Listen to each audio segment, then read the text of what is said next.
ठीक है, चलो। देखो, सबसे पहले इसको आप लोगों में से बहुत सारे लोगों ने बोला है कि वाला पेपर आपको टफ लगा है ना? तो देखो, इसको अटेम्प्ट कैसा करेंगे।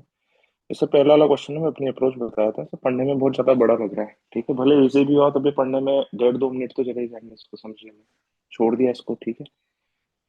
दूसरे वाले को भी छोड़ दिया। वैसे दूसरा वाला एक ऐसा क्वेश्चन है, इसका पूरा का पूरा रोड मैप मुझे क्लियर है ना।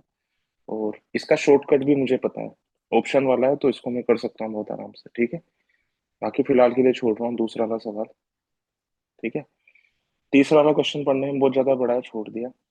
चौथा वाला क्वेश्चन बहुत एक आसान सा क्वेश्चन है। इसके अंदर नंबर अज्यूम करने हैं हम लोगों को, ठीक है। तो नंबर अज्यूम करने हैं हम लोगों को, तो ये वाला क्वेश्चन मैं ट्राई करूंगा। ये कह रहा है ए, बी, सी और पी, ये चारों के चारों नंबर हैं और ग्रेटर देन 1 है। और A B plus C is perfectly divisible by P. तो देखो, मैं इसको क्या मानूंगा, मैं इसको दो मान लूंगा। वन से बड़ा सबसे छोटा नंबर दो, तीन, है ना। सी को मुझे एक प्राइम नंबर मानना है, 5। तो ए बी इंटू सी कितना हो गया, 6 + 5 11। डिविजिबल भी करना है, डिविजिबल भी करना है, तो पी की वैल्यू मुझे क्या करनी पड़ेगी, 11। अब इसके हिसाब से आंसर ऑप्शन में चेक करूंगा। आंसर ऑप्शन क्या है, पहला वाला ठीक है क्या, कि या तो ए या फिर बी डिविजिबल बाय पी होगा। नहीं, पहला तो सही नहीं है। तो ये बोल रहा है कौन से नेसेसरीली ट्रू होंगे। तो जिस जिस ऑप्शन में 1 आ रहा है ना, वो तो दोनों गलत कर दो पहले। ये दोनों गलत कर दो, ठीक है। अच्छा, अब इधर देखो, दो ऑप्शन बचे ना इसमें। सेकंड वाले को चेक करने का कोई फायदा नहीं है। या तो तीसरा चेक करो या फिर चौथा चेक करो। तो चलो तीसरा चेक करते हैं। ये कह रहा है ए इंटू बी को जब हम पी से डिवाइड करते हैं तो सी रिमाइंडर आता है। तो ए इंटू बी यानी कि 6। इसको जब मैं पी से डिवाइड करूंगा 11 से, तो क्या रिमाइंडर 5 आएगा, क्या नहीं आएगा। तो थर्ड वाला गलत हो गया, थर्ड वाला गलत हो गया, तो ये वाला हो गया, है ना। तो ये वाला क्वेश्चन राउंड 1 का है। ये बहुत आराम से, बहुत कम टाइम के अंदर ये सॉल्व हो जाएगा, ठीक है। साथ साथ समझाऊं मैं, या फिर मैं कितना छोटा लिख करके उसको कर सकता हूँ, वो बताऊं पहले, बाद में समझाऊं। सर कितना छोटा? ठीक है, चलो। फिफ्थ वाला क्वेश्चन ऐसा नहीं है कि मैं ट्राई नहीं करूंगा, मैं इसको ट्राई भी करूंगा। ये एक ऐसा क्वेश्चन है जिसको कि मैं ट्राई करूंगा। जैसे मैं क्या करूंगा, पहले मान लूंगा कि इसकी कॉस्ट प्राइस कितनी थी, 100 थी। फिर बेचा कितने में इसने, 12% कम में बेचा। फिर ये क्या कर रहा है, ये सेलिंग प्राइस भी वेरी करवा रहा है, ठीक है ना। तो ये बिना लिखे हो नहीं पाएगा, बिना लिखे हो नहीं पाएगा। वैसे इस टाइप के क्वेश्चन को मैं बिना लिखे ही करता हूँ। मैं आपको बता रहा हूँ मेरे दिमाग में क्या क्या चलेगा, वो सारी की सारी बात है। फिर दूसरी बात ये है कि इस टाइप के क्वेश्चन को मैं ऑप्शन से सॉल्व करूंगा। और ऑप्शन में मैं कौन से ऑप्शन चेक करने के लिए बोलता हूँ, सबसे पहले जो ऑप्शन सबसे अच्छे होते हैं। अच्छा ऑप्शन कौन सा है, ये ये क्या होता है, 1/3। ये कितना होता है, 3/8, है ना। इनसे चेक करूंगा मैं, ठीक है। बात आ गई सभी लोगों को समझ में। तो यस देखो, सर। थोड़ा बहुत जब दिमाग में सोच करके देखूंगा ना, तो लगेगा कि नहीं इसमें लिखने की जरूरत है, तो फिर फिलहाल छोड़ दूंगा। और ये एक ऐसा क्वेश्चन है, जैसे कई बार ऐसा होता है ना कि कई बार हम नहीं अवॉइड कर पाते टाइम थोड़ा सा बर्बाद करना। इसमें मेरा टाइम जाएगा कम से कम 30 से 40 सेकंड। या तो मैं इसको कर ही लूँ या फिर मैं इसको छोड़ ही दूँ, ठीक है ना। तो पहले राउंड में मैं ज्यादा मेहनत वेहनत करता नहीं। इसके बाद में सवाल नंबर 6। सवाल नंबर 6 बड़ा आसान है। सवाल नंबर 6 मैं बताता हूँ आपको कैसे करेंगे। देखो, इसके पास में कितने बचे थे, बी के पास में कितने बचे थे आखिरी में। बी के पास में बचे थे 10। 10। इसने इनके ट्रिपल किए, ट्रिपल किए यानी कि ए और सी के पास में मिलाकर के कितने हो जाएंगे, 30 हो जाएंगे। इनके ट्रिपल किए यानी कि इसके पहले राउंड में ए और सी के पास में कितने रहेंगे, ए और सी के पास में 10 ही रहेंगे, तभी तो ट्रिपल होकर के कितने बने। यानी कि बाकी के बचे हुए बी के पास में रहेंगे, बी के पास में रहेंगे 30। और इस राउंड के पहले ए ने बी के ट्रिपल किए थे, तो बी के स्टार्टिंग में कितने रहेंगे, 10। ये मैं दिमाग में सोच सोच करके कर लूंगा, ठीक है ना। तो फिर भी मैंने लिख दिया समझाने के लिए आप लोगों को। बाकी डायरेक्ट दिमाग में सोच करके मैं इसका आंसर लिख सकता हूँ। इसमें किसी को कुछ पूछना है तो पूछ लो, या टाइम बर्बाद मत करो। बहुत बड़ा पेपर है, इसमें बहुत सारी चीजें हमें करनी है। किसी को पूछना है या आगे सभी लोगों को समझ में आ गया सर। आ गया सर। आ गया ना, ठीक है। चलो, सवाल नंबर 7 बड़ा है इसलिए छोड़ रहा हूँ। सवाल नंबर 8, इसमें थोड़ी सी गलतियों की गुंजाइश होती है। इसका पूरा पूरा का पूरा रोड मैप मुझे क्लियर है इसलिए छोड़ रहा हूँ। सवाल नंबर 9 बड़ा है इसलिए छोड़ रहा हूँ देख करके। सवाल नंबर 10 बहुत ही सॉफ्ट टारगेट है। क्या मैंने आपको ये वाली चीज बता रखी नहीं बता रखी कि कितने भी साइड का पॉलीगन हो उसका एरिया निकाल लो, डिवाइडेड बाय उसके सेमी पेरीमीटर से कर दो, उसकी रेडियस आ जाती है। बता रखा है? हाँ ना का जवाब दो। Yes sir. Yes sir. तो ये हाफ इंटू सेमी पेरीमीटर क्या हो जाएगा, हाफ इंटू 1 से लेकर के 100 तक का सम। तो ये हो जाएगा, आर को निकाल दो बाहर, आर इंटू 50 इंटू 101, यही यही होगा। तो ये कितनी बार कर जाएगा, 25 बार। मैं एक बार पूरी कैलकुलेशन करके लिख देता हूँ इसकी। R into half into 100, AP का फॉर्मूला 101 डिवाइडेड बाय 2। तो ये हो जाएगा 25 इंटू 101 इंटू आर ना। तो 25 25 आर। ये वाला, ये वाला कितने लोगों ने कर लिया था वाला क्वेश्चन, हाथ उठाओ एक बार पहले राउंड के अंदर।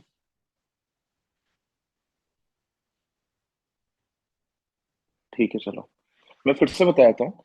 कितने भी साइड का फिगर हो, जैसे ट्राइंगल के लिए मैं थोड़ा सा रिवाइज भी करवा देता हूँ। ट्राइंगल की इन रेडियस क्या होती है, ट्राइंगल का area upon semi perimeter is equal to R, है ना। ये जो टेंजेंशियल क्वाड्रिलेटरल होता है उसके अंदर भी लगता है, उसका ही मैंने ऐसे लिखा है। तो क्वाड्रिलेटरल का area upon semi perimeter upon R. फिर मैंने बोला था कि क्वाड्रिलेटरल ही नहीं, कितने भी साइड का पॉलीगन आ जाए उसका एरिया उसके सेमी पेरीमीटर से उस जितने भी साइड का पॉलीगन है उसके इन सर्कल की रेडियस निकल सकती है। ठीक है। तो ये वाला क्वेश्चन बहुत सॉफ्ट टारगेट था। ये वाला क्वेश्चन अगेन सर आसान है थोड़ा। हाँ। एक चीज पूछनी थी।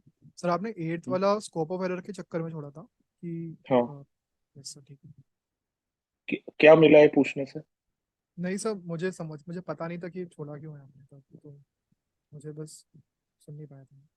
इसके बाद में देखो सवाल नंबर 11 है। सवाल नंबर 11 आसान है, पर थोड़ा सा एफर्ट इसके अंदर लगाना पड़ेगा।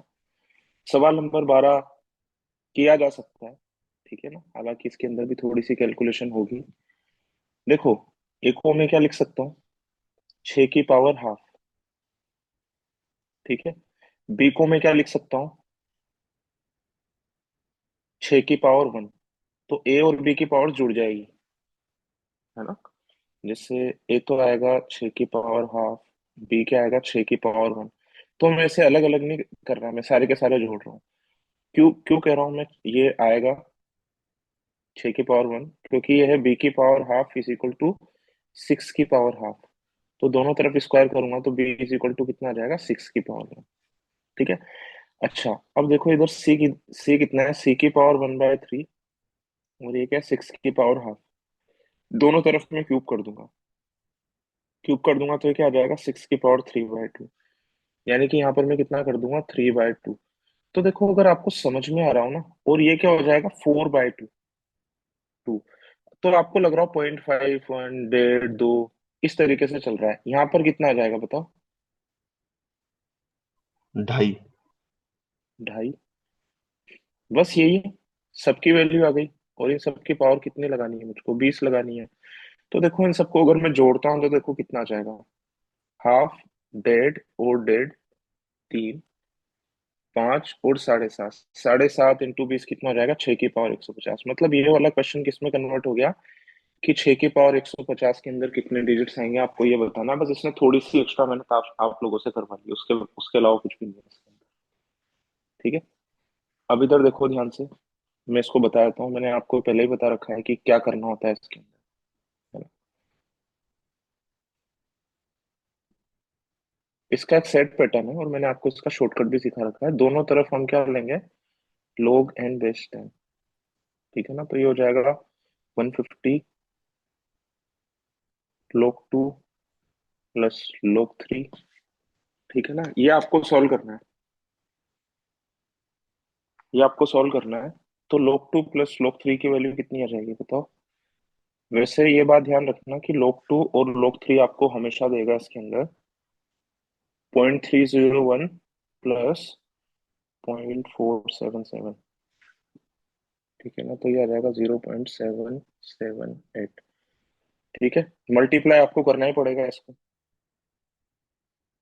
मल्टीप्लाई अगर 150 से करोगे तो कितना आ जाएगा, 71.8।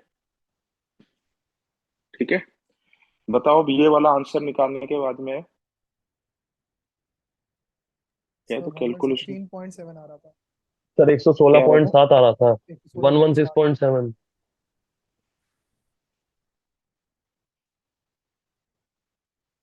ये मैंने सर मल्टीप्लाई वो गलत लास्ट किया है। स्टेप में, हाँ जी हाँ जी सर।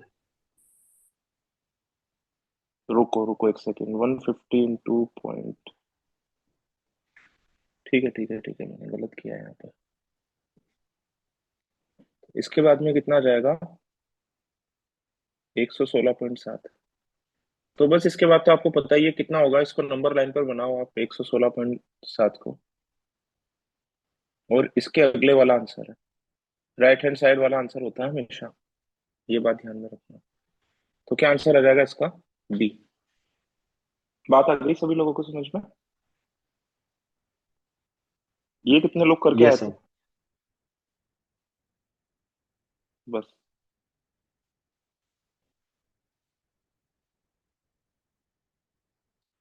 ठीक है चलो, इसके बाद में ये वाला क्वेश्चन भी बड़ा आसान है, इसको मैं सॉल्व करूंगा।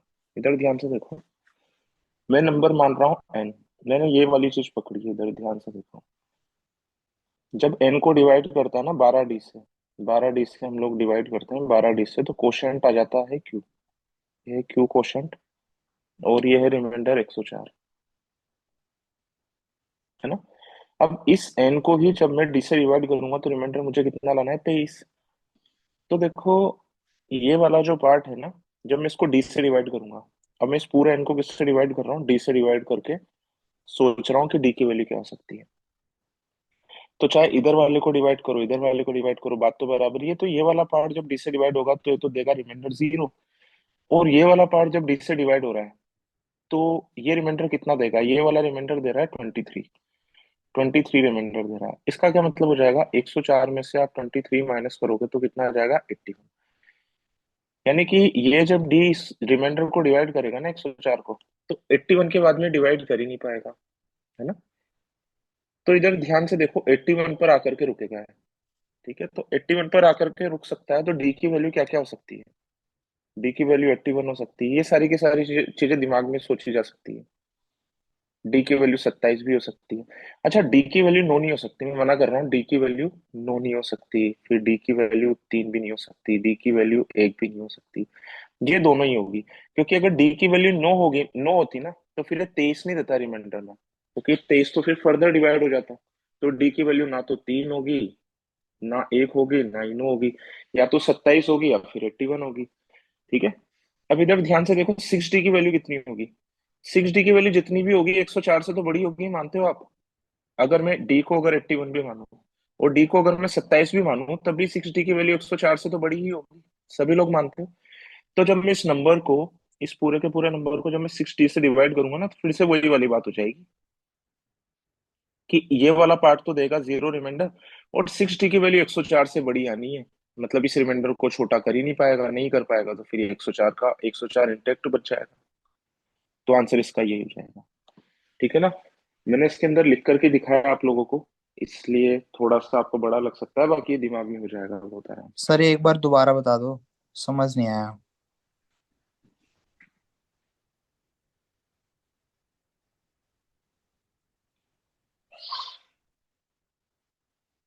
ये समझ में आया ये कैसे लिखा है मैंने। हाँ सर, ये तो वो एक स्टेटमेंट दी हुई है ना, एंड जब डिवाइड होता है 12D से तो 104 आता है। रिमाइंडर का वीडियो पड़ा है यूट्यूब पर, ये वाला कॉन्सेप्ट पता है कि दो नंबर अगर जोड़ करके नया नंबर बनाना, उसका रिमाइंडर निकालना हो, तो अलग अलग का रिमाइंडर निकाल लो, ये हाँ हाँ चीज ठीक पता है। है। हाँ सर पता है। तो मेरे को डी से डिवाइड करना है इसको, तो मुझे एन को डी से डिवाइड करके रिमाइंडर निकालना है, remainder of n when it is divided by d. 23 तो आएगा एन किसके लिखा हुआ बराबर है, ऊपर। इनके इनके बराबर है। तो ये हम्म। वाला पार्ट डी से कितना रिमाइंडर देगा पूरा, 12D वाला वो 0 देगा। 0 देगा। और ये रिमाइंडर कितना देना चाहिए, 23 देना 23 चाहिए ना, देना है। हाँ 23 देगा तभी बराबर होगा। है ना। रिमाइंडर का मतलब क्या होता है कि जब 104 को मैं डिवाइड करूं, 104 को मैं डिवाइड करूं, ये मैंने नंबर लाइन बना करके पहले भी समझाया था आपको। तो जब मैं 23 जब इसके अंदर से माइनस करता हूँ, 104 में से मैं 23 माइनस करता हूँ, तो कितना आता है? 81। 81। इसका ठीक इसका है। क्या मतलब हो गया कि 81, 81 का फैक्टर होना चाहिए डी। ठीक है। 81 का फैक्टर होना चाहिए। 81 का फैक्टर क्या होता है? 27। तो पहले तो 27 की स्टेप लेगा, 27, फिर आएगा 54 पर, फिर आएगा 81 पर, फिर आगे नहीं जा सकता, है ना? ठीक तो है। कूद कूद करके ये 81 पर आना चाहिए, तब जाकर के 23 रिमाइंडर बचा पाएगा। बात आ रही है अब समझ में? हाँ सर, आ गए। तो 81 पर कौन कौन से नंबर आएंगे वही 23 रिमाइंडर दे सकता है। तो 81 के फैक्टर होंगे, तो मैंने लिख लिए सारे सारे, 1, 3, 9, 27 और 81। पर देखो 9 को मैं इसलिए नहीं ले सकता क्योंकि 9 23 रिमाइंडर इंटेक्ट रहने ही नहीं देगा। यहाँ से यहाँ तक का गैप आ रहा है रिमाइंडर 23। 9 तो फिर आगे और जंप करके 81 के बाद 90 पर चला जाएगा, 99 पर चला जाएगा, और 23 की जगह ठीक है। रिमाइंडर क्या बोलेगा? 5। तो ये सारे तो हो नहीं सकते। 27 होगा, 81 होगा। तो डी की वैल्यू 81 होगी या 27 होगी। तो 6 डी की वैल्यू, ये वाली बात तो हमें मल्टीप्लाई मल्टीप्लाई करके नहीं देखना है, बस इतना सा ध्यान रखना है कि 104 से तो बड़ा ही होगा। हाँ 104 से ठीक है। छोटा होता है तब रिमाइंडर चेंज होगा, क्योंकि उसको ठीक है। फर्दर डिवाइड करके नया रिमाइंडर निकाल लेगा। ठीक ठीक है। है, चलो ये वाला क्वेश्चन भी देख करके करने वाला है, और इसका आंसर आ जाएगा ये वाला। देखो ये क्वेश्चन बहुत आसान है, बस थोड़ा सा आपको ध्यान रखना है। इस क्वेश्चन के अंदर इसके आंसर छुपे हुए हैं। आंसर क्या, कैसे छुपे हुए हैं? ये कह रहा है विच ऑफ द फॉलोइंग पक्का सही होना चाहिए। तो ये कह रहा है एबीसी के इक्वल होने चाहिए। ऑप्शन बी से नकल करो। एबीसी को इक्वल मत मान लो, पी क्यू आर को इक्वल मान लो, तीनों को एक एक एक मान लो। तो बताओ ये नेसेसरीली ट्रू नहीं है ना, आ गया ना वन अभी भी, तो ये वाला तो नेसेसरीली ट्रू नहीं है।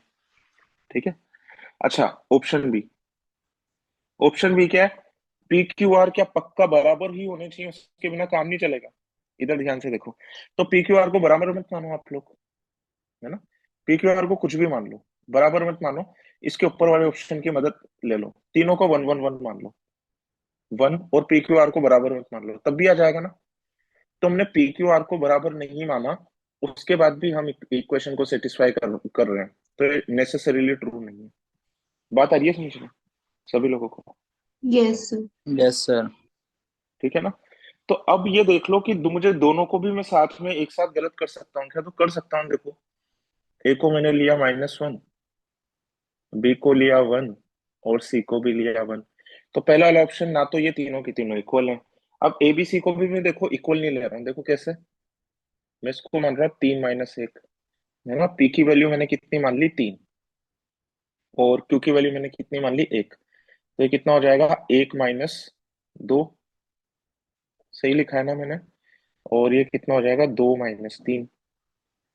देखो क्या इसका भी आंसर बन ही आ रहा है अभी, यस। है ना? तो दोनों में से किसी को भी ट्रू होने की कोई जरूरत नहीं है। बात आ गई समझ में? जब पहला वाला गलत करना था तो तीनों को इक्वल मान लिया, जब दूसरा वाला गलत करना था तो तीनों को इक्वल मान लिया, एबीसी को, और इक्वल भी माना तो कितना माना? 1 1 भी। जब दोनों को गलत करना था तो फिर ये मान लिया। इसमें बस एक ही स्कोप ऑफ एरर हो सकती है, बहुत सारे लोग इसका सी लगा करके आए हैं आंसर। कितने लोग सी लगा करके आए इसका आंसर बताओ? थोड़ा सा सोच लिया करो पहले, है ना? जब वन ही बनाना है तो -1 बना दो। मैंने ऐसे सोचा कि इक्वल ना करूं तो मैं इनको, और वन भी लाना है तो सबसे इजी टारगेट क्या था? -1 कर दो, फिर पावर भी इक्वल मतलब 1 2 3 कर दो। ठीक है, और 1 2 3 भी अगर नहीं करना चाहते, दो दो को 1 कर दो, एक को 2 कर दो, क्योंकि ये क्या बोल रहा है? तीनों इक्वल होने चाहिए, दोनों को साथ में गलत करवाना तो। और माइनस जहां पर लिया मैंने, कोशिश की वहां पर इवन पावर बन जाए, ताकि माइनस का फर्क ही ना पड़े यहाँ पर। ठीक है, बात आ गई सभी लोगों को समझ में? आगे चलें। इसके बाद में सवाल नंबर 15। सवाल नंबर 15 अगेन एक इजी टारगेट है। डायमीटर हो जाएगा 12, और 12 तो रेडियस हो जाएगी 6, तो पाई आर स्क्वायर 36 ही हो जाएगा इसका। ठीक है ना? इसका आप अपने जो साइक्लिक क्वाड्रिलेटरल है उसके नोट्स के अंदर ये लिख लेना कि कोई भी साइक्लिक क्वाड्रिलेटरल होता है ना, ये डायरेक्ट रिजल्ट है, उसका एंगल बाइसेक्टर इसका एंगल बाइसेक्टर मिल रहा है यहाँ पर। ये भी एक साइक्लिक क्वाड्रिलेटरल है, इसका एंगल बाइसेक्टर कहाँ पर मिल रहा है, यहाँ पर। ये दोनों एंगल बाइसेक्टर सरकमफेरेंस पर जहां पर भी मिलते हैं ना, अगर मैं उन दोनों लाइनों को मिला दूं, अगर मैं इन दोनों लाइनों को मिला दूं, तो क्या बनता है, उससे डायमीटर बनता है। अब हालांकि हमें डायग्राम में ऐसा लग नहीं रहा होगा कि ये डायमीटर ही है ना, पर ये एक्चुअली में होगा डायमीटर ही, क्योंकि ये सर्कल है ना, टेढ़ा मेढ़ा बना करके देते हैं जानबूझ कर। ठीक है, तो ये अगेन एक बहुत ही ज्यादा इजी टारगेट था। अभी की अभी अपनी नोटबुक खोलो, अगर हाँ आसपास पड़ी हो तो अभी का भी वाला कॉन्सेप्ट उसके अंदर लिख लो, और इसको प्रूव भी किया जा सकता है बहुत आराम से। सर डायामीटर तो मतलब AC भी हो सकता है ना, वो भी सरकमफ्रेंस पे जैसे है। एसी, एसी डायमीटर क्यों होगा? मैंने ये बोला है कि एंगल बाय सेक्टर, दो एंगल बाय सेक्टर, एक तो ग्रीन वाला एक है पिंक वाला। ग्रीन और पिंक लाइन सरकमफेरेंस को जहां पर मिलती है सर्कल को, उन दोनों पॉइंट को ज्वाइन करने से बनता है डायमीटर। Okay sir. अगर आप ये कह रहे हो एसी से भी डायमीटर बनेगा, तो आप हमेशा मान रहे हो कोई भी साइक्लिक क्वाड्रिलेटरल होगा उसके अपोजिट पॉइंट को मिला दो हमेशा डायमीटर ही बनेगा, तो गलत है ना। यस है सर। नहीं, है गलत। यस। चलो, मैंने ऐसा साइक्लिक क्वाड्रिलेटरल बनाया, अब अपोजिट पॉइंट को मिलाओ आप, क्या हमेशा बनेगा क्या ऐसे? नहीं बनेगा। अभी मैं किसकी बात कर रहा हूँ, मैं इसको बाइसेक्ट करने वाली लाइन बना रहा हूँ, देखो थोड़ा सा स्केल से बनाता हूँ, ठीक है ना, इसको बाइसेक्ट करने वाली लाइन बनाता हूँ,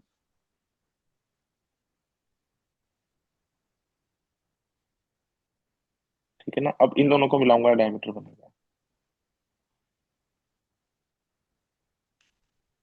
ठीक है। इसका प्रूफ भी अगर किसी को देखना है तो मैं बता सकता हूँ, बताना है इसका प्रूफ। Yes sir. एक तो डायग्राम बड़ा गंदा बना रखा है इन्होंने। एंगल ए को पूरे को मैं 2 अल्फा मान रहा हूँ, तो बाइसेक्ट होने के बाद में अल्फा बचेगा या नहीं बचेगा? सी को मैं 2 बीटा मान रहा हूँ, तो बाइसेक्ट होने के बाद में बीटा बचेगा या नहीं बचेगा? बचेगा, ठीक है। अच्छा, इधर ध्यान से देखो, मैं ये वाली लाइन में मिला रहा हूँ 100 वाई, है ना, और ये दोनों भी मैं मिला रहा हूँ। अच्छा, आप मुझे एक बात बताओ कि ये वाला एंगल कितना होगा, ये वाला एंगल बताओ कितना होगा? अल्फा। दिख रहा है अल्फा होगा। सेम सेगमेंट में एक कोड से बन रहा है ये एंगल, और वो कोड कौन सी है? XD। X T. अच्छा, अब इसके बाद में मुझे बताओ कि ये वाला एंगल कितना होगा, ये वाला एंगल? बीटा। बीटा होगा। ये किस कोड से बन रहे हैं? YD। वाई डी से।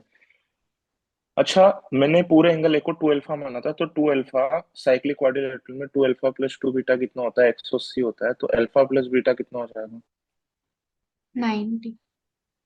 तो अल्फा प्लस बीटा 90 हो जाएगा, तो आपको नहीं लग रहा डी एक्स वाई ट्राइंगल के अंदर ये जो बचेगा ये भी 90 बचेगा? और कौन सी कोड सरकमफेरेंस पर 90 बनाती है? डायमीटर ही तो बनाती है, यस। हाँ ठीक है ना। तो ये वाला क्वेश्चन बहुत आराम से हो जाएगा। अगेन ये वाला क्वेश्चन भी सर बहुत सर ये प्रॉपर्टी जो एंगल बाइसेक्टर की थी ना, मतलब एंगल बाइसेक्टर के केस में। हम्म, हाँ हाँ हाँ। Okay sir. इसमें किसी को कुछ पूछना है? चलो, ये वाला क्वेश्चन भी अगेन बहुत ज्यादा आसान सर, सवाल था। एक सेकंड ऊपर बस फिगर दिखा दो। एक सेकंड। यार तुम लोग सुधरोगे तो नहीं, कुछ भी कहो। यस सर, हो गया। इधर ध्यान से देखो, ये वाला क्वेश्चन भी मैं करूंगा पहले राउंड में, है ना, बहुत आसान सा सवाल है। देखो इधर कैसे करेंगे। मैंने आप लोगों को ट्रिग्नोमेट्री के फॉर्मूले याद करने के लिए दिए थे, मैं आपको अगर मेरे को अगर करना होगा तो देखो मैं इसको कैसे करूंगा। मैं अपने दिमाग में इसकी वैल्यू निकाल लूंगा, 1067.5 की वैल्यू निकालूंगा, सीधा मैं निकालूंगा, और मुझे इसकी वैल्यू नहीं आती। मुझे बस ये पता है 10 की वैल्यू 0 से लेकर के 90 तक लगातार बढ़ती है, लगातार बढ़ती है। 1045 की वैल्यू कितनी होती है? वन। एक। 1060 की वैल्यू कितनी होती है? √3। यानी कि ये भी दिमाग में सोचूंगा 1.7। तो 1067.5 की वैल्यू कितनी हो जाएगी? 1.7 से ज्यादा ही होगी। तो ये तो आ रहा है डेड, हटा दो इसको। ये आ रहा है एक, इसको भी हटा दो। ये आ रहा है 1.4 -1, तो ये तो होता है 0.4, इसको भी हटा दो। ये कितना आ रहा है? 1.4 और +1 आ रहा है ना 2.4। यही आंसर है इसका। अब इधर देख लो मैंने किया कैसे। मैंने आप लोगों को ट्रिग्नोमेट्री के फॉर्मूले याद करने के लिए दे रखे हैं। आपको नहीं लग रहा कि ये वाला फंक्शनल रूल को फुलफिल करने वाला फंक्शन कौन सा होगा? Tan theta. आपने वाला फॉर्मूला कभी ना कभी तो देखा ही होगा। 10a + b = कितने लोगों को आता है ये? आगे उठाओ। भूल गया सर। 10a + 10b/1 तो जहां पर मैंने फंक्शनल रूल लिखवा है ना, वहां पर अब पता नहीं ऐसे कितनों को लिखोगे। लिख लो, इसको भी लिख लो चलो। बाकी ये चीजें आपको आइडेंटिफाई करनी आनी चाहिए। तो इसका मतलब क्या, जो भी फंक्शन है ना, वो क्या है? f(x) = 10x, ये फंक्शन है। अब ये कह रहा है f(2n), यानी कि 10(2n) की वैल्यू कितनी है आपके पास में? एक है। यानी कि एक किसकी वैल्यू आती है? 45 की। यानी कि 2n की वैल्यू कितनी हो जाएगी? 45। n की वैल्यू कितनी हो जाएगी? 22.5। 22.5 हो जाएगी। तो ये कह रहा है 3n। 3n कितना हो जाएगा? 67.5, है ना? तो आपको 1067.5 की वैल्यू आपको निकालनी। तो 1067.5 की वैल्यू आपने निकाल ली यहाँ से। बात आगे सभी लोगों को समझ? ठीक है।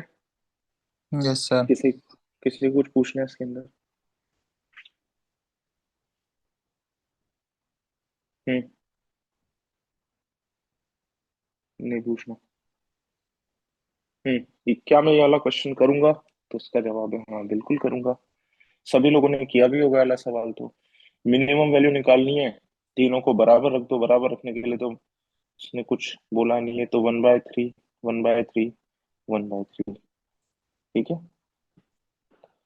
बात आगे होगी सभी लोगों को समझ में। तो ये कितना हो जाएगा? 4/3 का स्क्वायर +4/3 का।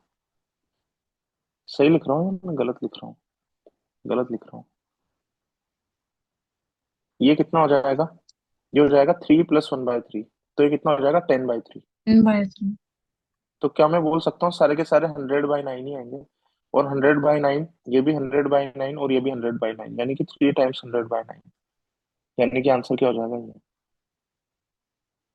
ये भी पहले राउंड का सवाल है। आपने देखा होगा स्टार्टिंग में ना, हमने ज्यादा अटेम्प्ट नहीं किए। ऐसा बहुत सारे पेपर्स के अंदर होगा। अगर मैं आपको दिखाऊं दोबारा से तो देखो कितने सारे सवाल हमने छोड़े। पहला, दूसरा, तीसरा छोड़ दिया, चौथा कर लिया। चौथा बेकार सवाल था, है ना? छठा कर लिया, पांचवा भी छोड़ दिया। देखो कितने सारे सवाल छोड़े। और ये भी पेपर ऐसा है, इसमें वो आगे है ना, और लोगों का कॉन्फिडेंस डाउन हो जाएगा इसको करते करते सॉल्व। ठीक है, चलो आगे करते हैं। तो शुरू में अगर सवाल अगर छोड़ देते हो आप तो कोई दिक्कत नहीं है। बड़े होंगे तो करने करने भी नहीं है। मैं तो खुद मना कर रहा हूँ। आने या ना आने की तो दूर की बात है, करने ही नहीं है अगर बड़े सवाल है तो शुरुआत में। इसके बाद में कह रहा है how many circles exist in XY plane such that they touch both the coordinate axis and pass through 3,6। तो इधर ध्यान से देखो। ये भी एक बहुत आसान सवाल है। इसका भी सीधा सीधा आंसर वैसे दिया जा सकता है। दो दो आंसर आएगा, है ना? तो देखो 3,6 कहाँ पर आएगा? यहाँ पर आएगा। ठीक है। तो देखो एक सर्कल तो ऐसा बनेगा। इस तरीके से बनेगा जिसमें 3,6 जो है ना, ये बाहर बाहर वाला पॉइंट रहेगा।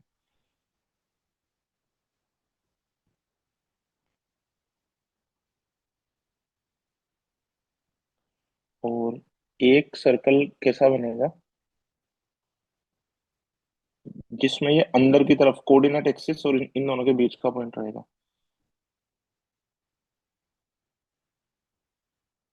बात समझ में आ गई सभी लोगों को? कितने लोगों ने इसका आंसर एक लगाया था बताओ?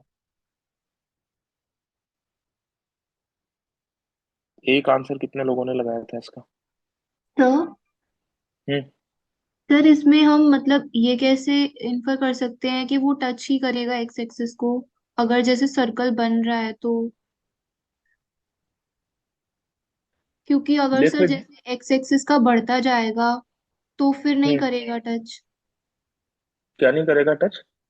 सर जो मतलब ब्लैक वाला सर्कल बनाया है आपने, हाँ हाँ हाँ। वो एक्स एक्सिस पे जरूरी नहीं है ना कि हर बार टच करे। अगर जैसे जो 3 है वो वाला अगर एक्स कोऑर्डिनेट का बढ़ता जाएगा हम्म। तो फिर जरूरी नहीं है ना कि ब्लैक वाला हमेशा ही टच करेगा एक्स एक्सिस पे। हमेशा जरूरी है।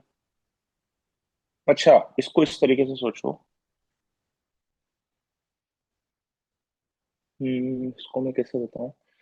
एक काम करो। देखो, मैं एक काम करके बता रहा हूँ आपको। ये मैंने एक सर्कल बनाया।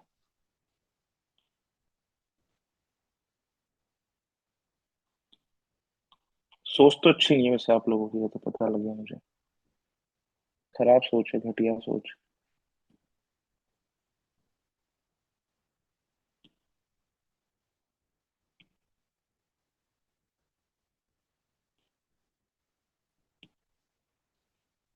अब ध्यान से देखना इसको।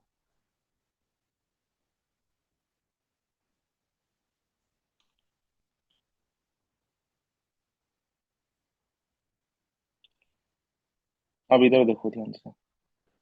ये कोऑर्डिनेट एक्सिस को टच कर रहा है अभी। यस। 3.6 कहाँ पर मान लो? यहाँ पर मान लो, इस जगह पर। है ना? अब इधर देखना मैं क्या कर रहा हूँ इसके साथ में। मैं इसकी लंबाई बढ़ा रहा हूँ। तो आप ऐसे देखो, लंबाई बढ़ाऊंगा तो ऐसे हो जाएगा थोड़ा सा। फिर लंबाई बढ़ाऊंगा तो ऐसे हो जाएगा। फिर लंबाई बढ़ाऊंगा तो ऐसे हो जाएगा। अब लग रहा है कि ये सरकमफेरेंस पर तो आना ही आना है इसको। किसी न किसी सर्कल के तो सरकमफेरेंस पर आना ही आना है। कम कर लो थोड़ा सा। अब आ रही है बात समझ में? ये बीच में आ रहा है ना उसके रास्ते में। ये बलून की तरह बड़ा होता जा रहा है। आ रही है शताक्षी बात समझ में? नहीं आ रही है? Yes sir. ये देखो आ गया इसके ऊपर। आएगा ही आएगा ना। अब आप ऐसे मान करके चलो, ये दो दीवार है और ये बलून बड़ा हो रहा है यहाँ से, ऐसे मान करके चलो। ये दीवार है दोनों, और इस तरफ बलून बड़ा हो रहा है। तो दीवार के इस तरफ तो निकल ही नहीं सकता है। इस तरीके से इसको सोच करके चलो। फिर देखो, आप इसको और भी बड़ा करोगे। और बड़ा कर रहा हूँ मैं इसको। ठीक है। ये मैं इसको और बड़ा कर रहा हूँ। अब देखो, मैं इसको और बड़ा कर रहा हूँ। अब नहीं लग रहा आपको कि ये वाला पॉइंट तो वहीं पर ही है, पर अब ये पीछे वाली जगह पर आ जाएगा? ठीक है। लग रहा है? नहीं लग रहा? हाँ सर, हाँ। और बड़ा कर दो।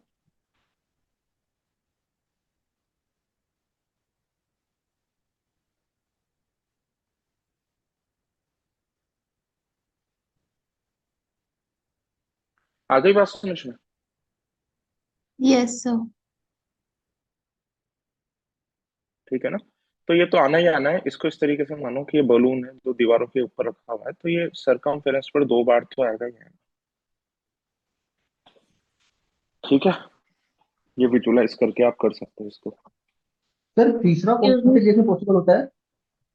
क्या? तीसरा कौन से केस में पॉसिबल होता है? तीसरा? सर तीसरा जो सर्कल है कौन से केस में पॉसिबल होता है? तीसरा सर्कल का है भाई? यहाँ तो एक ही सर्कल है। ये नहीं कैसे सर, एक अतरंगी तो सवाल पूछते हो बीच बीच में? क्वेश्चन में हम्म। बोला ना कि हाउ मेनी सर्कल्स एग्जिस्ट, तो अभी इसका तो आंसर 2 है। तो सर कोई हम्म। ऐसा भी केस होता है जहाँ पे 3 बन जाए? नहीं, नहीं होता। दो ही बनेंगे इसके मैक्स अंदर। मैक्सिमम 2 ही बनेंगे ना सर? हाँ। Okay sir. एक एक तो इसके अंदर वाला, एक इसके बाहर वाला। बस। एक बार सेंटर इसके इस तरफ होगा, एक बार सेंटर इससे 3,6 से बाहर निकल चुका होगा। कितने लोगों को इतना अच्छा तरीके से समझाने के बाद भी लग रहा है कि तीन बन जाएंगे? हाथ उठाओ एक बार, सच सच बताओ। जी सर, मैंने मेरा भी केस पॉसिबल है या नहीं वैसे? नहीं है भाई, फिर तीन आंसर लिखता मैं, कैसे पॉसिबल है? कितने सर लोग ये तीन नहीं हो बलून वाली पाएंगे, बात। इक्वेशन से भी क्वाड्रेटिक ही बन रही है, क्यूबिक नहीं बन कोई रही। कोई बात नहीं, मुझे एक बात बताओ। तुम इस बलून वाली बात को और दो दीवार वाली बात को कितने लोग दिमाग में विजुलाइज कर पा रहे हैं? कितने लोग विजुलाइज कर पा रहे हैं? इसको हाथ उठाओ। तो बस सबसे बढ़िया ये है ना, इक्वेशन वगैरह भी उसको भाड़ में जाने दो, इक्वेशन को भी। ठीक है चलो, इधर देखो ध्यान से, ये सर क्वेश्चन ये इधर वैसे रखो। हर पॉइंट के लिए वैलिड होगा? क्या? ये जो अप्रोच है कि दो हाँ सर्कल जाएंगे, ये हर पॉइंट के लिए वैलिड होगा जो एक्स एक्सिस पे नहीं है? यार, जब जब भी सवाल ऐसा हो कि दो दो लाइन को तो टच करना हो आपको, और एक पॉइंट से होकर के जाना हो, तब तो हमेशा ट्रू होगा। ठीक है। हमेशा ट्रू होगा तब तो। अब आप मुझसे जनरलाइजेशन मांगना चाहते हो, अगर सवाल चेंज करोगे आंसर चेंज होगा। अगर सवाल यही है तो हाँ दो ही समझ गया आंसर सर वो होंगे। तो। देखते ही बताओ, करूंगा या छोड़ूंगा इसको। भले आसान भी होगा ना, तब भी इसको पढ़ने में और समझने में मुझे टाइम लगेगा। ठीक है, ये वाला क्वेश्चन हो जाएगा, बाकी थोड़ा सा दिमाग लगाना पड़ेगा। ठीक है, पढ़ने के बाद में कह रहा हूँ, छोड़ दिया ये वाला सवाल। ये वाला यस। सवाल हमारा, मेरा, हम लोगों का फेवरेट होना चाहिए वाला सवाल। ठीक है ना? तो देखो मैं इस सवाल को कैसे करूंगा, इधर देखो ध्यान से।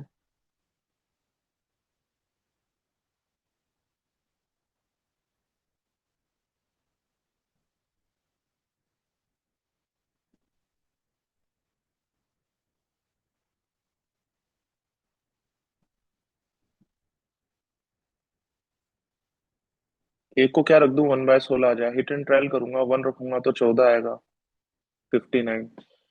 2 रखूंगा तो 13, 58। 3 रखूंगा तो 12।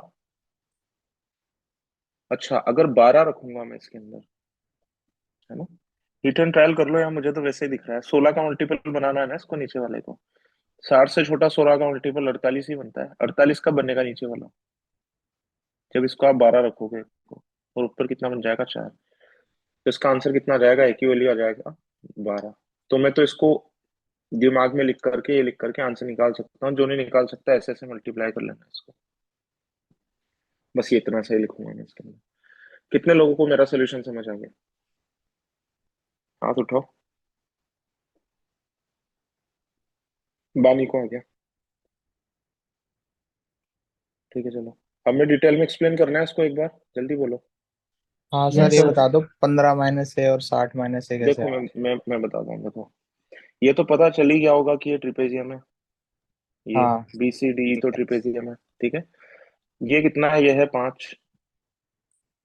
ये तो पता है ना आप लोगों को कि ये अपोजिट जो ट्रिपेजियम के जो नॉन पैरेलल साइड वाले जो दो ट्रायंगल होते हैं, उनका एरिया बराबर होता है। करवाई गई थी ठीक है। आपको, है ना? ठीक है। इन दोनों का एरिया बराबर होता है। अच्छा, इधर ध्यान से देखो, मैंने एक चीज बताई थी आपको कि दो ट्रायंगल अगर एक ही बेस पर बन रहे हो, ये 5 है और ये कितना हो जाएगा, इनका रेशियो कितना दे रखा है आपको? 1:3। 1 - तो 3। हाँ, तो इस ग्रीन वाले ट्रायंगल का एरिया कितना हो जाएगा फिर? 15।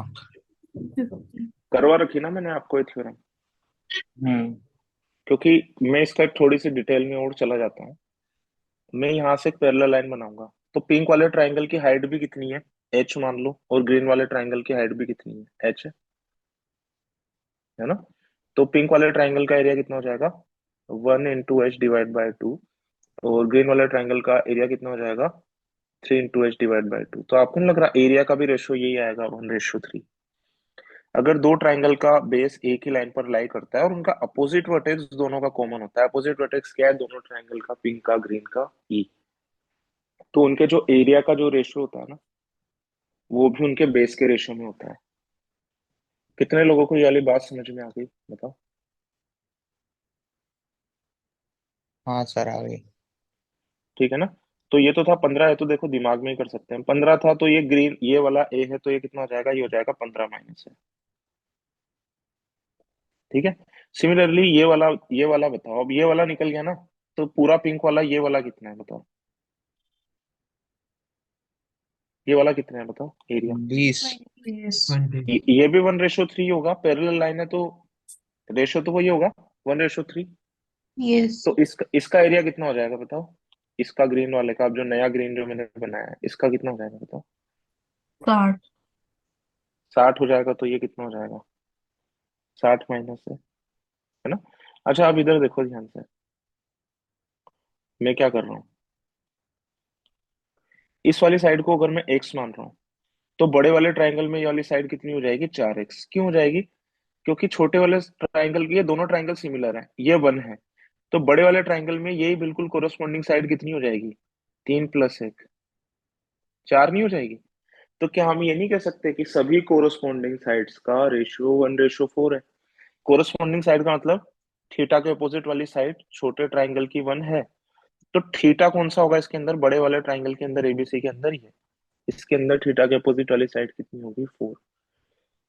अल्फा के अपोजिट वाली साइड इसके अंदर डी को मैं एक्स मान रहा हूँ, तो बड़े वाले ट्राइंगल में अल्फा की अपोजिट वाली साइड क्या हो जाएगी, बीसी 4x। बात आ गई सभी लोगों को समझ में? Yes sir. Yes sir. Yes sir. यानी कि x और 4x है, तो ये जो दोनों जो एरिया होते हैं, ये जो दो सिमिलर ट्राइंगल के जो एरिया होते हैं, इनका जब मैं रेशियो निकालूंगा तो ये रेशियो किसके बराबर आता है, हमने कई बार बता रखा है, साइड का जो रेशियो होता है कोरोस्पोंडिंग साइड्स का, उसके स्क्वायर के बराबर आता है। उसके बराबर आता है तो ये कितना हो जाएगा, 1/16। 16 बनाना है मतलब मुझे यहाँ पर 16 का मल्टीपल बनाना है, 48 बना लो, 48 बनाने के लिए 12 रख करके देख लो, है ना। 48 से नहीं आ रहा तो फिर नीचे वाले को 32 बना लो, ठीक है, ऐसे ऐसे करके देख लो। बात आ गई समझ में सभी लोगों को? Yes sir. ठीक है ना। और फिर भी नहीं आ रहा हो तो ऐसे ऐसे इधर उधर करके, ऐसे ऐसे करके मल्टीप्लाई करके सॉल्व करके देख लो, तो बहुत आसान सा सवाल था, ठीक है। तो ये वाला सवाल भी करेंगे हम, है ना। इसके बाद में, इससे तो थैंक यू वेरी मच बोला ही है मैं। हम्म। इसके बाद में देखो, जब पीछे चलेंगे, ठीक है, तो देखो कौन कौन से सवालों को हम टारगेट कर सकते हैं इसके अंदर से। देखो आपने देखा होगा ना, हमने सेकेंड हाफ में बहुत सारे सवाल किए, लगभग सारे ही किए, शुरू में नहीं किया हमने सवाल, ठीक है। ये वाला सवाल भी किया जा सकता है, ठीक है, पर बाद में करेंगे। ये वाला सवाल करके बता दूं अपने मेथड यस। से, है यस। ना। Yes sir. तो देखो यस। अब इसको पढ़ेंगे हम लोग। तो ये कह रहा है, एक हॉर्टिकल्चर शो था, ए पार्टिसिपेंट ने अरेंज किए 1000 फ्रूट, है ना। और अगर पहले से अगर एक क्लियर पिक्चर होगी ना, तब तो अटेम्प्ट करूंगा, अगर पढ़ने के बाद में लगता है कि नहीं यार इसमें तो बहुत सारे एक्सपेरिमेंट है, तो छोड़ देंगे। क्यों? क्योंकि पहला राउंड लगाने के बाद भी ऐसे बहुत सारे क्वेश्चन होंगे जो हमें आते होंगे, पहले से हमारे देखे हुए होंगे, ठीक है ना, इसलिए छोड़ दूंगा।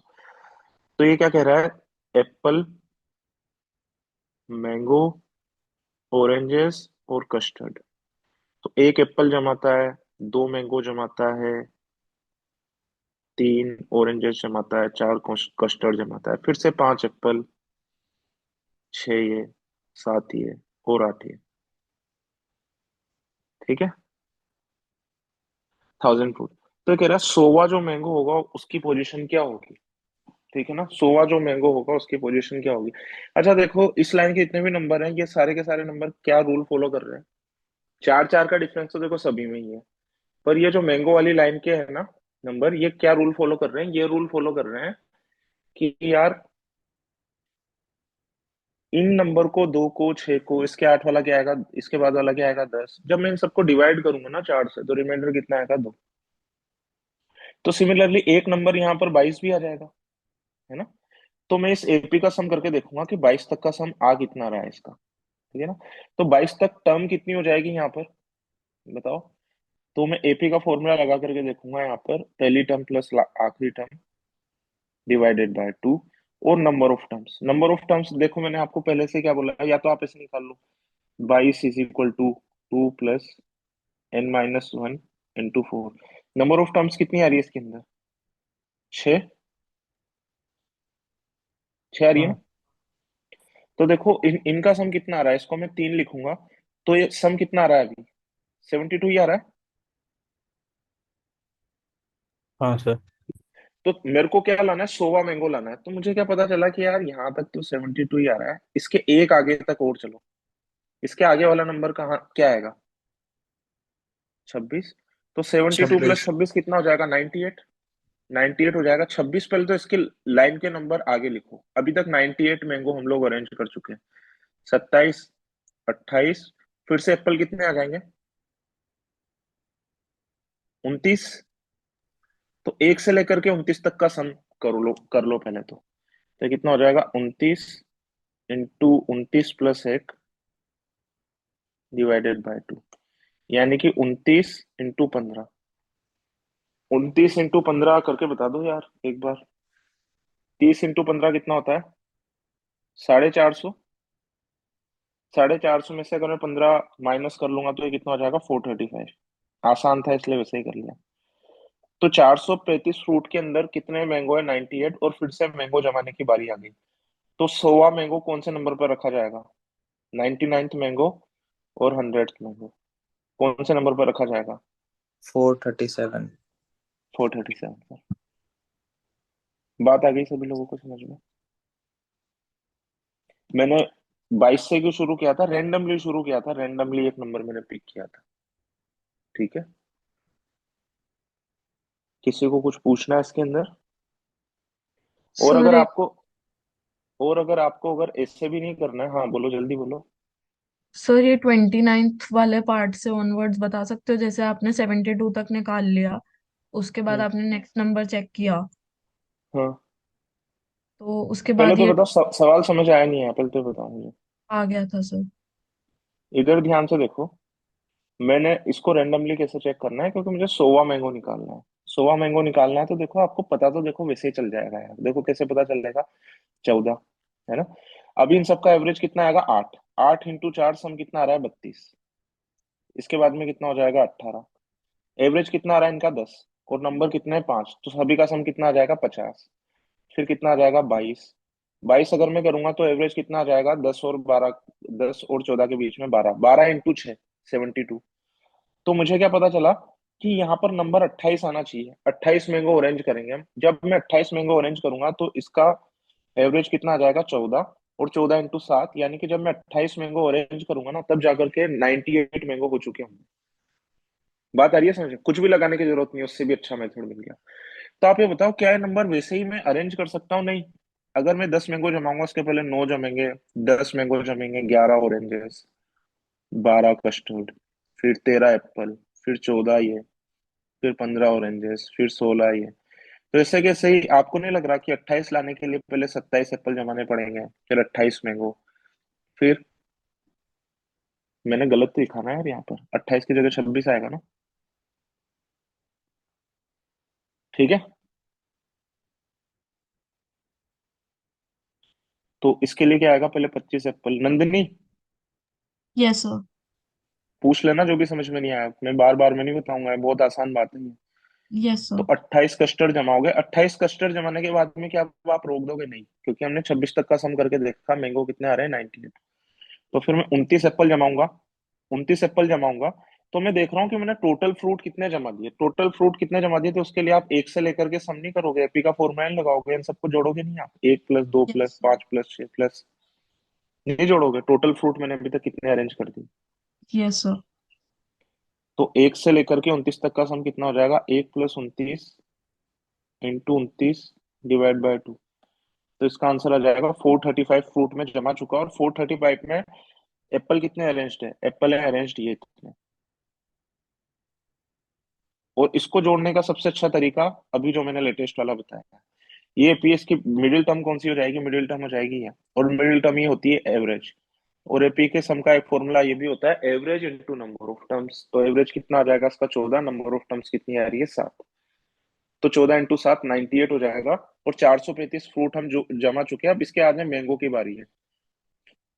तो 99th मैंगो और 100th मैंगो। तो टोटल 100 मैंगो जब हम जमाएंगे तो टोटल कितने फ्रूट जमाए जाएंगे? टोटल सभी तरीके के मिलाकर के 437। इसमें कंफ्यूजन क्या था आपको? सर वो 29 वाले पार्ट से मतलब मेरे को समझ नहीं आया था कि हमने 29 तक का सम क्यों लिया था, बट अब आ गया। ठीक है, चलो, आसान सवाल है अभी, है ना? बाकी बड़ा देख करके मैंने पहले राउंड में छोड़ दिया था इसको। इसके बाद में देखो, ये वाला अभी भी छोड़ूंगा। सेकेंड राउंड है तो थोड़ा सा पढ़ने में एनर्जी वेस्ट करूंगा। सवाल नंबर 7 ये कह रहा है, एक ग्रुप ऑफ वर्कर्स है, 24 वर्कर है। इसमें 8 आदमी है, 8 औरतें हैं, 8 लड़के हैं। इनको एक काम दिया जाता है ना? No two worker in the group have the same capacity to work. No two workers in the group ठीक है, इधर ध्यान से देखो। Each day, a subgroup of workers comprising one man, one woman, and one boy work together. In this manner, subgroups of all possible combination comprising one man, one woman, and one child work on exactly one day each, and the work is completed on the last day, and taking a total of 512 days. If all the 24 workers work together for one day, what part of the entire work will be completed? पहले तो देखो इसके combination कितने बनेंगे, है ना। मुझे एक आदमी लेना है ना, मुझे एक आदमी लेना है, एक वुमन लेनी है, और एक बॉय लेना है। ठीक है, तो इसके देखो कॉम्बिनेशन टोटल कितने बनेंगे मेरे पास में।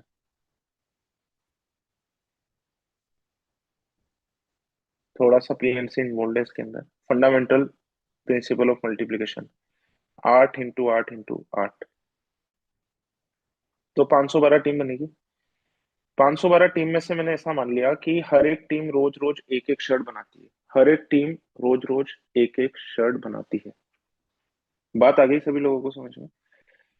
तो 512 जो टीम्स बनेगी वो 512 दिन में 512 शर्ट बना देगी। टोटल वर्क कितना आ जाएगा? 512 का आ जाएगा। अब ये कह रहा है कि सारे के सारे 24 वर्कर को एक साथ आप काम कराओ। एक साथ काम कराओ तो आपको ये बात तो समझ में आएगी होगी बहुत आराम से। क्या बात? कि अगर 24 वर्कर को अगर मैं साथ में काम कराऊंगा तो इससे कितने टीम्स साथ में काम कर रही है? इसके अंदर एक आदमी हो, है ना, एक वुमन हो, एक बॉय हो, 8 टीम्स। तो 8 टीम्स रोज रोज काम कर रही है तो ये कितनी शर्ट बना देगी रोज की? 8 शर्ट। 8 शर्ट बना देगी तो एक दिन में कितना फ्रैक्शन ऑफ काम पूरा हो रहा है? टोटल काम कितना था? 512। 512 होता है 8 का क्यूब अपॉन 8, तो हो जाएगा 1/8 का स्क्वायर, 64। बात आ गई सभी लोगों को समझ में? बताओ। Yes sir. कुछ पूछना है इसके अंदर? तो ये वाला सवाल भी करने लायक था, मतलब बड़ा आसान क्वेश्चन था ये वाला। ठीक है, 5 सेकंड दे रहा हूं मैं इसके अंदर, अगर किसी को अगर कुछ भी पूछना है तो पूछ लो, फिर मैं आगे चलूंगा। ठीक है, इसके बाद में चलो इस वाले क्वेश्चन को भी हम लोग कर ही लेते हैं, है ना। एक तरीका तो वही है कि जो सबसे आसान नंबर है वहां से आप हिट एंड ट्रायल करना शुरू करो। बाकी देखो मेहनत है इस क्वेश्चन में, थोड़ी सी तो मेहनत है, या फिर आप सीधा सॉल्व भी कर लो। मैं वैसे क्वेश्चन को कम ही सॉल्व करता हूँ। CP/SP, मैंने CP को जानबूझ करके 100 मान लिया, और SP को कितना मान लिया मैंने? 100A, 100A मैंने मान लिया। ठीक है, अब ये क्या कह रहा है? CP कितना कम हुआ? CP कम हुआ 12%, और SP कितना बढ़ा? 24%, तो ये हो जाएगा 124A। प्रॉफिट निकालना है मुझे, तो प्रॉफिट कितना हो जाएगा? 100 × A-1, और यहाँ पर कितना हो जाएगा प्रॉफिट? यहाँ पर प्रॉफिट हो जाएगा 124A-88। ठीक है, अच्छा प्रॉफिट परसेंटेज अगर मुझे निकालना है तो प्रॉफिट परसेंटेज यहाँ पर कितना हो जाएगा?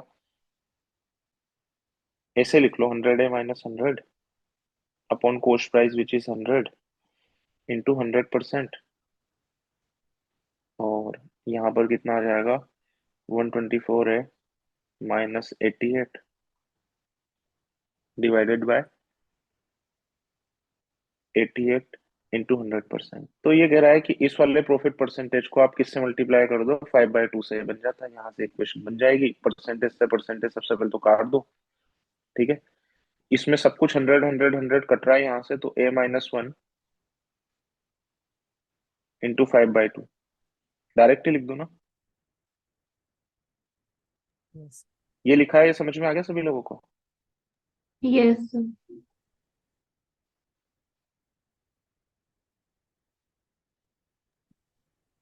तो ए 124A आएगा। ए ए है, हाँ हाँ हाँ, ए है। तो ये हो जाएगा 5/2A - 5/2 इज इक्वल टू कितना हो जाएगा 124a डिवाइडेड बाय 88 माइनस का 1। ठीक है, इसको यार सोल्व कर लो यार। 4 से कट रहा है कितनी बार, 22 बार। 4 से कट रहा है कितनी बार, 31 टाइम्स।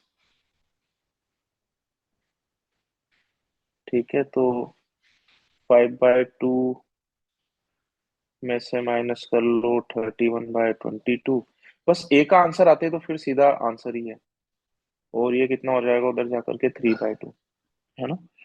2 से अगर मैं इधर जाकर के मल्टीप्लाई अगर मैं कर भी दूंगा तो ये कितना हो जाएगा, ए 5 माइनस 31/11 इज इक्वल टू कितना हो जाएगा 3। ए की वैल्यू कितनी हो जाएगी यहाँ से 55। 55 ही आ रहा है। 55 में से 31 जाएंगे तो कितना आ जाएगा 24। 24/11 इज इक्वल टू 3। और ए की वैल्यू कितनी हो जाएगी 11/8। 11/8 तो बहुत फेमिलियर नंबर है, 1.375 होता है। 1.375 होता है, तो ये कितना रहेगा 137.5। कितने का प्रॉफिट हो रहा है, 37.5 का। ठीक है, कितने लोगों को ठीक है, कैलकुलेशन वाला तो है, ऐसी हरकतें मैं करता नहीं हूँ पर सॉल्व करते टाइम पर ठीक है, नंबर के लालच में करनी पड़ती है कैलकुलेशन। समझ में आ गई सभी लोगों को। दूसरा तरीका यह है कि अगर आपको आंसर ऑप्शन चेक करने में, आपको बोल रहा हूँ इन दोनों में से कोई एक आंसर ऑप्शन होगा, क्यों होगा करके बताओ इससे चेक एक बार। बोलो जल्दी बोलो। Yes sir. Yes sir. जैसे ये कह रहा है कि इसका कॉस्ट प्राइस में मान लेता हूँ 300 और इसका मैं मान लेता हूँ 400। 300 और 400 मैंने क्यों माना, क्योंकि 33.33% का प्रॉफिट हो रहा है, यानी कि 1/3 का प्रॉफिट हो रहा है, यानी कि 3 रुपए में खरीदा और 1 रुपए कमाया। इसका मतलब क्या हुआ कि 3 रुपए में खरीदा और 1 रुपया कब कमाएगा, जब 4 रुपए में बेचेगा, यानी कि कॉस्ट प्राइस सेलिंग प्राइस का रेशो ये था। अब देखो नया जो कॉस्ट प्राइस, नई जो सेलिंग प्राइस होगी वो कितनी होगी, 12% कम होगी। 12% कम होगी तो 12% कम होगी तो 100 में से 12, 300 में से कितना 36, तो ये कितना हो जाएगा 274। अच्छा, यहाँ पर प्रॉफिट भी लिख रहा हूँ मैं साथ साथ, यहाँ पर प्रॉफिट कितने रुपए का आ रहा है, 100 रुपए का। ठीक है ना। अच्छा, अब ये कह रहा है यहाँ पर 24% ज्यादा कर दिया आपने, 24% ज्यादा कर दिया तो ये कितना हो जाएगा, जल्दी बोलो। सर वो बोलो। 264 होगा, 274 की जगह। 264 ही होगा, 264। ठीक है ना। अच्छा, सेलिंग प्राइस में 24% से बढ़ानी है तो ये कितना हो जाएगा 496। यही हो जाएगा। 100 रुपए के ऊपर 24 रुपए बढ़ा रहे हो, 400 के ऊपर कितने बढ़ाओगे, 24 × 4 तो होता है 96। तो नई सेलिंग प्राइस कितनी हो जाएगी 496। तो प्रॉफिट कितना आएगा, जो पहले था वो तो उतना तो आएगा ही, इसके अंदर जुड़ जाएगा 36, क्योंकि कॉस्ट प्राइस 36 पीछे चली गई, ये 96 आगे आ गया। बात आ रही है सभी लोगों को समझ में। तो ये कितना हो जाएगा, टोटल प्रॉफिट कितना हो जाएगा,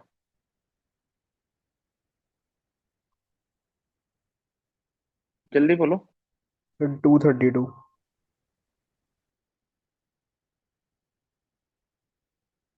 232। बात आ गई सभी लोगों को समझ में।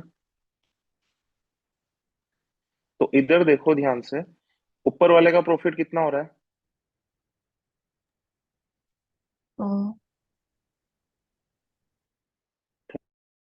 33.33%। और नीचे वाले का प्रॉफिट कितना हो रहा है,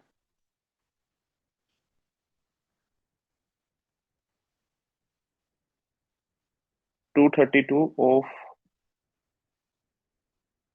264। ज्यादा अच्छा तरीका लग नहीं रहा है। इधर ध्यान से देखो, इसको हम लोग कैसे रफली कैलकुलेट कर सकते हैं।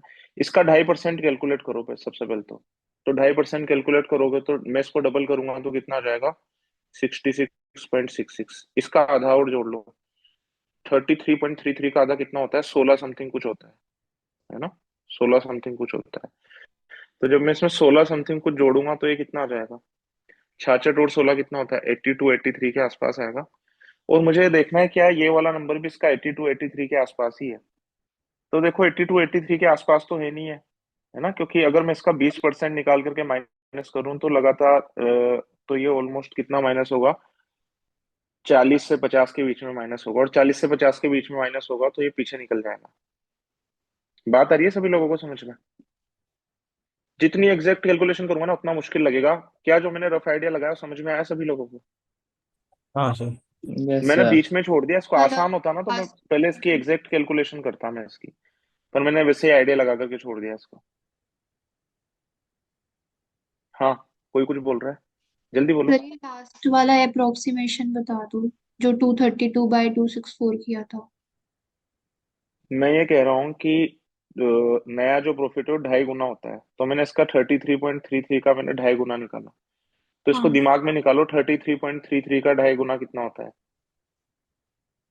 83 पॉइंट समथिंग होता है। Yes eighty sir. To 83% something होता है।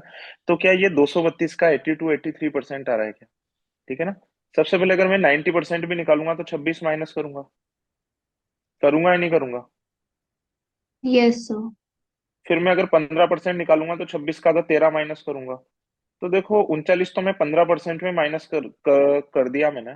और जबकि मुझे माइनस कितना करना है 264 से 232 बनाने के लिए? 32 ही। बात आ रही है समझ में? हाँ सर आ गई। तो ये तो 85% से ज्यादा ही आएगा, 85 से 85 से ज्यादा ही आएगा, तो ठीक है ना। पर ये ऐसे तभी करो जब आप दिमाग में आइडिया लगा पा रहे हो, और ना आप स्ट्रगल ही करोगे। अब देखो मैं इससे भी चेक करके बताया था आपको, ये है सीपी और ये है एसपी। इतने का प्रॉफिट हो रहा है, ये कितना होता है? 3/8 का प्रॉफिट हो रहा है, यानी कि 800 में खरीदा और 1100 में आपने सेल किया। प्रॉफिट कितने का आ रहा है? प्रॉफिट आ रहा है 300 का। नया आपको क्या बोल रहा है ये?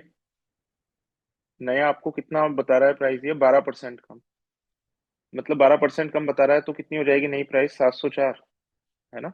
मतलब पहले का जो प्रॉफिट आ रहा है ना, उसमें और भी ऐड हो रहा है कुछ कुछ। एक तो 96 तो ये ऐड हो गया क्योंकि कॉस्ट प्राइस 96 पीछे चली गई, प्लस सेलिंग प्राइस कितना ज्यादा हो रहा है? जल्दी बताओ। इसका 24%, इसका 24% कितना हो जाएगा? 264। Yes sir. 24 × 11 दो कितना सौ हो बीस जाएगा? प्लस 44। ठीक है, ऐसे भी कर सकते हो। तो देखो बहुत सारे लोगों की लाइट चली गई है यहाँ पर तरीके सारे होने चाहिए। ये कितना हो जाएगा? 0। और ये कितना हो रहा है यहाँ पर?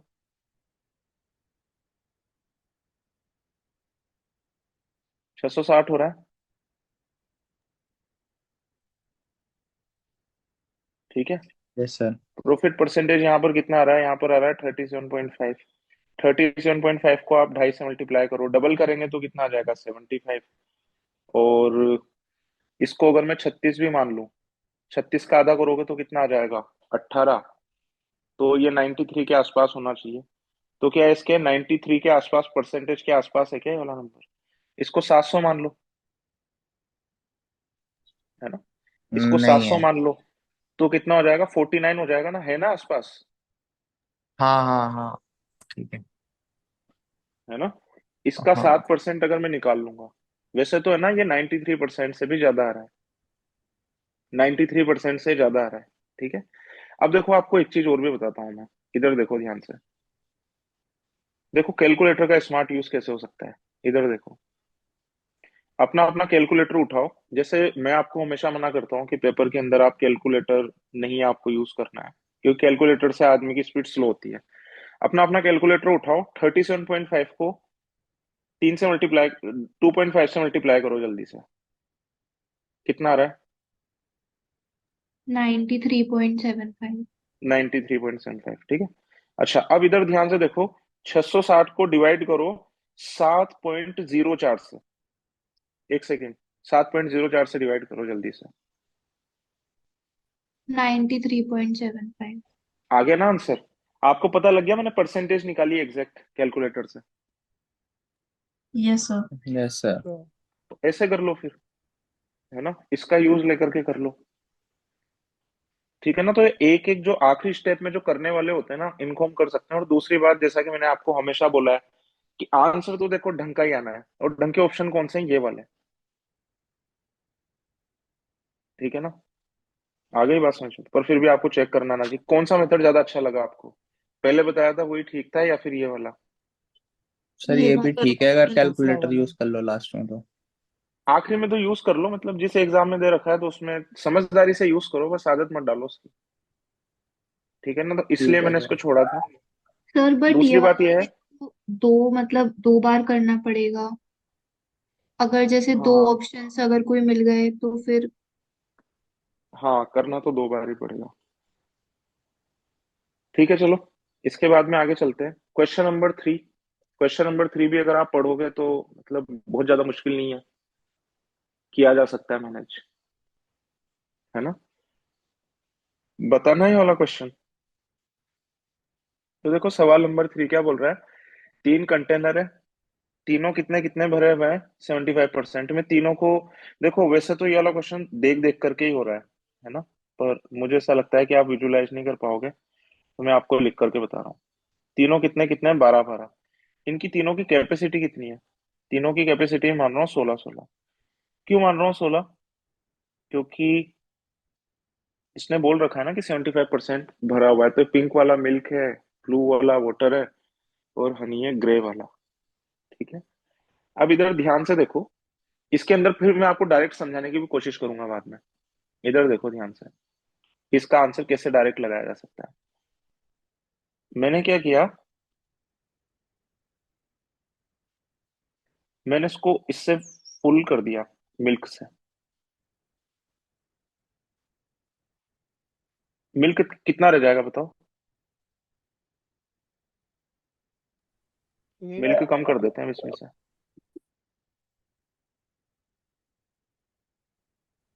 कितना रह जाएगा बताओ मिल्क? 8 लीटर। 8 लीटर, है ना। अच्छा अब देखो, जब मैंने इसमें से इसमें 4 डाला था, मिल्क वाले में से डाला था, तो प्योरली क्या निकला था, क्या कम हुआ था? प्योरली मिल्क कम हुआ था। अब इसे मैं कितना डालूंगा इसके अंदर? मिल्क जल्दी बोलो। अरे कितना 1:3 के डालूंगा, रेशियो में क्वांटिटी पूछा। जाएगा। अरे 4 ही तो डालूंगा भाई वापस से। सारे 12 12 है, 16 बनाना है सभी को फुल भरने के लिए। हाँ 4 ही सर। डालूंगा ना। हम्म। हाँ। तो मैं आपसे वाली बात कह रहा हूँ कि इसका जो पहले वाले का अगर आप विजुलाइज कर सकते हो तो डायरेक्ट आंसर लगा पाओगे। विजुलाइज यही करना है इसके अंदर, कि पहले जो 4 निकल रहा था ना, पूरा मिल्क निकल रहा था। अब जो वोटर वाले में से 4 निकल रहा है, उसमें से कुछ कुछ पार्ट ये जाएगा, कुछ पार्ट ये जाएगा। तो आपको नहीं लग रहा कि यार पानी तो थोड़ा ज्यादा बच जाएगा मिल्क के कंपेरिजन में? हाँ सर। Yes sir. बताओ, इसके एक अंदर लीटर थोड़ा सा ज्यादा पानी ठहर जाएगा मिल्क के कंपेरिजन में। अब इसके अंदर क्या हो जाएगा, इसके अंदर थोड़ा सा तो ये रहेगा मिल्क, और थोड़ा सा क्या रहेगा, थोड़ा सा रहेगा पानी। अब इससे मुझे वापस से इसको भरना है। आपको नहीं लग रहा कि इसके अंदर भी वही वाली बात होगी, कि ये भी थोड़ा सा निकलेगा 4 लीटर में से, और थोड़ा सा ये कंट्रीब्यूट करेंगे? बताओ। तो यस मिल्क सर। के साथ तो नाइंसाफी हुई ना, मिल्क को जब 4 निकालना था तो वो प्योरली मिल्क से उसको कंपनसेट करना पड़ा। पानी वाले को कुछ पार्ट इससे निकला, कुछ पार्ट इस बाकी के बचे हुए 4 में से निकला। हनी के अंदर से भी क्या निकलेगा, कुछ पार्ट इस 12 में से निकलेगा, कुछ पार्ट इन 4 में से निकलेगा। आपको नहीं लग रहा कि पानी और हनी तो बराबर ही होंगे, बराबर ही बचेंगे? क्यों? क्योंकि कुछ पार्ट तो इसका 12 में से निकल रहा है, कुछ पार्ट बाकी के 4 में से निकल रहा है। इसका भी हनी का, हनी के साथ भी सेम कैसे, कुछ पार्ट तो इसका 12 से निकल रहा है, कुछ पार्ट 4 से निकल रहा है। तो आपको नहीं लग रहा कि ये तो बराबर ही होंगे? कितने यस सर। लोगों को समझ में आ गया कि दोनों बराबर ही होंगे?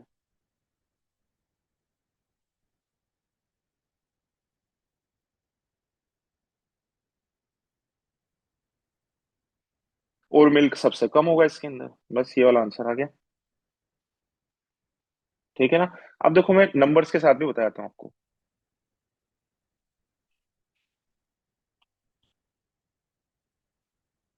12 जानबूझ करके माना गया है नंबर, 12 एक बहुत ही आसान बना देता है इस वाले सवाल को। स्टार्टिंग में कितने थे, 12 12 12। जब मैंने पहली बार खाली किया, इसको पहली बार खाली किया, तो ये कितना हो जाएगा, 8। और इसके अंदर मिल्क और वाटर कितने कितने हो जाएंगे, 12 और 4। ठीक है, इसके अंदर हनी कितना रहेगा, 12 ही रहेगा। अच्छा देखो, मैं आप लोगों से एक बात पूछ रहा हूँ अब। मैंने इसके अंदर 4 मिल्क डाल दिया था, अब मैं 4 मिल्क इसके इसके अंदर डाल रहा हूँ, तो मैं टोटल सोल्यूशन का कितना परसेंट इसके अंदर डाल रहा हूँ? 25%, हाँ सर। यानी कि टोटल सोल्यूशन बचेगा कितना, 75%। यानी कि पानी भी कितना बचेगा, 75%। पानी कितना था, 12। 12 का 75% कितना होता है, 9। तो ये आ जाएगा। एक तरीका तो ये हो गया करने का। सिमिलरली जब मैंने इसको भी फुल भर दिया था, इससे मैंने इसको फुल भर दिया था, फिर मैंने इसमें से 4 लीटर निकाल करके इसके अंदर डाला, फिर से वही वाली बात कि मैं सोल्यूशन कितना निकाल रहा हूँ, 25%। यानी कि सोल्यूशन बच कितना रहा है, 75%। यानी कि हनी भी कितना बचेगा, 75%। यानी कि ये भी बचेगा 9। तो ये दोनों तो वैसे ही दिख रहे हैं कि ये बराबर है। कितने लोगों को यहाँ तक बात समझ में आ गई कि ये दोनों बराबर हैं, जो लॉजिक मैंने सिखाया था रिप्लेसमेंट वाले में उससे।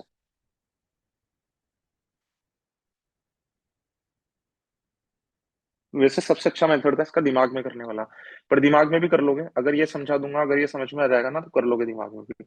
दूसरा तरीका क्या है, देखो अभी तक का जितना भी किया उसको दोबारा से करके बताता हूँ। 12 में से मैंने इसको क्या कर दिया था, मैंने इसको 16 बना दिया था। 16 बनाने के बाद में मिल्क और वाटर का रेशियो कितना आया था, 1:3। फिर से मैंने 4 डाल दिया तो इसका पूरे का वॉल्यूम कितना बन गया था, 12 बन गया था। 12 को किस किस में डिवाइड करना था मुझे, कंसंट्रेशन तो चेंज नहीं होता ना जब किसी दूसरे बर्तन में खाली करते हैं, तो 1:3 में। तो 1:3 में तो 3 मिल्क हो जाएगा और 9 क्या हो जाएगा, पानी हो जाएगा। ठीक है। तो पानी कितना आएगा, पानी इसके अंदर भी 9 आएगा, और इसके अंदर भी इसके अंदर हनी कितना आएगा, इसके अंदर भी going by the similar concept 9 ही आएगा, है ना। अब इस बात से कंफ्यूज मत हो, यहाँ पर तो ऊपर वाली चीज जो है फिल हो रही है किसी दूसरी 2 चीजों से, आप तो उसे पूरे को एक ही मान लो कि पूरा एक नया सोल्यूशन है। बात आ गई सभी लोगों को समझ में। इसके अंदर और भी किसी को अगर क्लैरिटी चाहिए हो तो मैं और एक्सप्लेन करूं आगे, बताओ।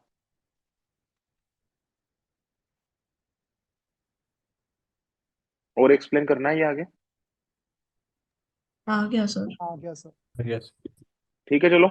इसके बाद में सवाल नंबर 2। सवाल नंबर 2 अगर आपका, अच्छी बात यह है कि ऑप्शन वाला सवाल आया। ऑप्शन वाला सवाल आया तो ऑप्शन से करके बता दूं आपको जल्दी से, या सॉल्व करके बताऊं। तो देखो सबसे पहले तो मैं इसको कैसे सॉल्व करूंगा, मैं इसको ऐसे सॉल्व करूंगा कि मान लो ये 5 बंदे हैं, ए बी सी डी और ई, ये इस ऑर्डर में। ई सबसे बड़ा है। ये बोल रहा है सबसे बड़े की उम्र बताओ आप, तो मैंने मान ली सबसे बड़े की उम्र है 60। अच्छा देखो जो है सबसे ज्यादा जो सम बन रहा है ना, किस किस से बन रहा होगा, डी प्लस ई से बन रहा होगा। हाँ sir. Yes yes. Sir. D plus E से बन रहा होगा। तो डी प्लस ई से अगर बन रहा होगा ये वाला सम, तो ये कितना हो जाएगा, अगर मैं इसको 60 मानता हूँ तो ये कितना हो जाएगा बताओ। 56। 56। 56। ठीक है। ये वाला तो ऑप्शन ठीक लग रहा है अभी तक। अच्छा इसको मैं 58 मानता हूँ। अगर मैं सबसे बड़े वाले को 58 मानता हूँ तो डी कितना हो जाएगा बताओ। 58। पॉसिबल है क्या है 116 लाने के लिए, क्योंकि 116 तो डी और ई से ही बनेगा सबसे बड़ा वाला सम, तो पॉसिबल है क्या, नहीं है ना। No sir. बराबर थोड़ी ना होने चाहिए, बड़ा होना चाहिए ना ये इससे। आ गई यहाँ तक बात समझ में। Yes sir. अच्छा अब इधर ध्यान से देखो, तो देखो 58 तो जल्दी से मेरे को सॉफ्ट टारगेट दिख रहा था तो मैंने उसको कर लिया एलिमिनेट। 60 हो सकता है क्या आंसर, इसका आंसर हमेशा निकल जाता है, सीबीडी नहीं आता इस टाइप के सवाल का आंसर। ठीक है ना। वैसे भी इसके अंदर 6 वेरिएबल 6 इक्वेशन बनेगी तो आंसर तो इससे भी निकल ही जाएगा। ठीक है। इधर ध्यान से देखो। हाँ अगर वो ये बोलता है कि आंसर पॉइंट में आना है सभी का, मतलब इंटीजर में आना है, तब जरूर फिर हम सोच सकते थे एक बार। बाकी इंटीजर विंटीजर इसने कहीं पर भी नहीं बोल रखा, तो आंसर तो इसका पक्का निकल जाएगा, सीबीडी हो भी नहीं सकता है, तो 60 होगा फिर 59 होगा। तो चलो मैं 60 चेक कर लेता हूँ। अगर मैंने ई की वैल्यू 60 मानी तो डी की वैल्यू कितनी हो जाएगी, 56। अच्छा सी की वैल्यू कितनी होगी बताओ, 55 हो सकती है क्या, केस लेके चल रहा हूं मैं, 55 हो सकती है। 55 हो सकती है तो एक सम तो यार फिर ये भी आना चाहिए था। उसने कहा ना ऑल पॉसिबल सम, तो एक सम तो 115 भी आना चाहिए था, क्या 115 मौजूद है क्या यहाँ पर, नो सर। No sir. नहीं नो है। सर। सी की वैल्यू 115 तो नहीं हो सकता, मतलब ये 55 नहीं हो सकती, फिर मैंने माना 54। 54 मान लिया तो 114 तो है, 114 तो है रहा, पर क्या 110 भी है क्या, नो सर। 54 भी नहीं है सी की वैल्यू, है ना। बस ऐसे ही हंसी मजाक करते करते अपने आप सॉल्व हो जाएगा। ये इसकी वैल्यू अगर मैं 53 मानता हूँ तो 53 मानता हूँ, तो 113 है क्या? No sir. 53 भी नहीं हो सकती सी की वैल्यू, है ना? फिर मैं मानता हूँ 52। 52 अगर मैं मानता हूँ तो इन दोनों को जोड़ने से कितना आ रहा है? 108। 108 है क्या, देखो तो। नो। No sir. क्योंकि ऑल पॉसिबल सम चाहिए ना, तो इसकी वैल्यू 52 भी नहीं हो सकती। फिर इसकी वैल्यू अगर मैं 51 मानता हूँ, अगर मैं 51 मानता हूँ, तो ये कम से कम 50 मानना ही पड़ेगा और ये 49 मानना ही पड़ेगा। तो सबसे मिनिमम सम कितना आएगा आपका? और जबकि सबसे मिनिमम सम आपको कितना चाहिए? 102। तो यस। यानी कि 60 हो ही नहीं सकता, 60 नहीं हो सकता, तो फिर इसका आंसर क्या आ जाएगा? ये। अच्छा देखो, मैं इससे सारे के सारे नंबर फाइंड करना सीखना है आपको। अगर 59 सबसे बड़ा नंबर है, या फिर कर लोगे इसको ऐसे ही जैसे मैंने बताया, या मैं करके बताऊं एक बार कि एक ऑप्शन को पकड़ के सारे के सारे नंबर कैसे फाइंड करते हैं? जल्दी बोलो। सर बता दो। सर सर और देखो। हम्म। बोलो बोलो, जल्दी बोलो।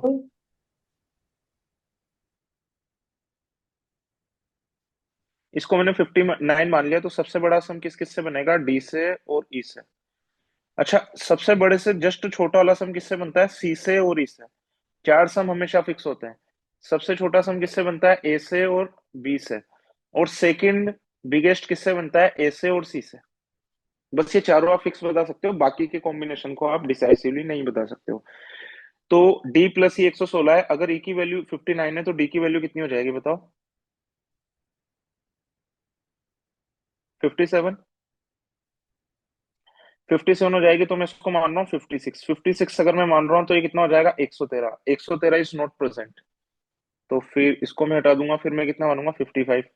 55 अगर मैं मानूंगा यहाँ पर, तो देखो कितना आ रहा है यहाँ पर। 55 अगर हम लोग मानते हैं। हम्म। किसी को कुछ बोलना है? 112 यहाँ से आ रहा है, 114 यहाँ से आ रहा है ना? कहानी ठीक ठाक चल रही है यहाँ तक, ठीक है। अच्छा, कोई सोचेगा 53 भी तो हो सकता है। 53 नहीं होगा, इन दोनों से मिलकर के 110 आ रहा है, 110 इज नॉट नॉट प्रेजेंट। 52 हो सकता है क्या? 52 को भी एक बार जल्दी से देख लो। 52 को अगर मैं करूंगा तो इन दोनों का मिलाकर के 111 आएगा, 111 इज प्रेजेंट और 109 भी प्रेजेंट, ठीक है ना?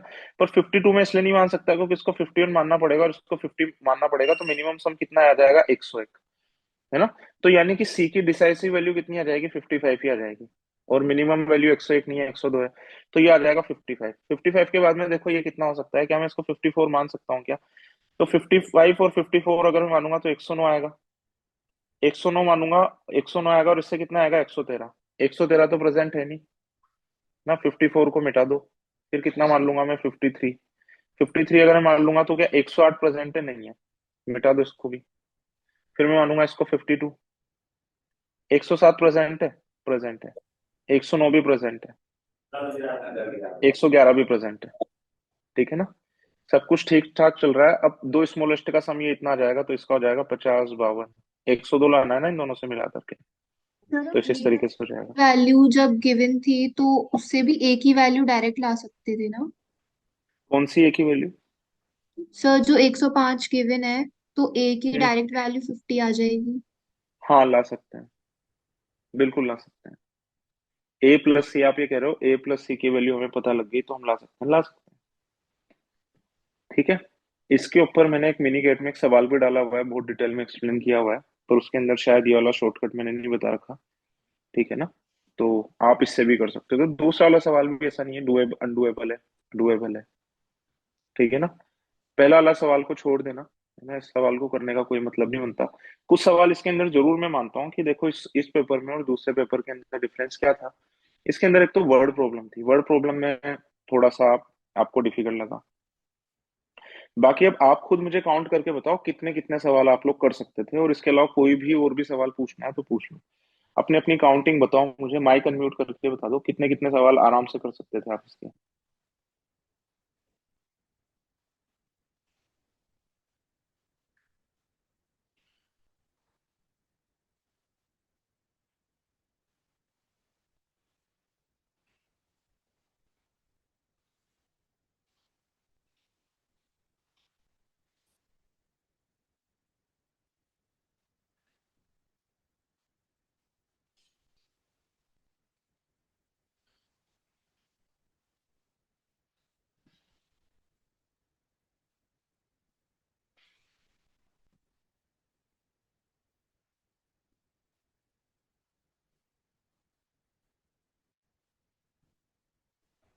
हाँ, हम्म।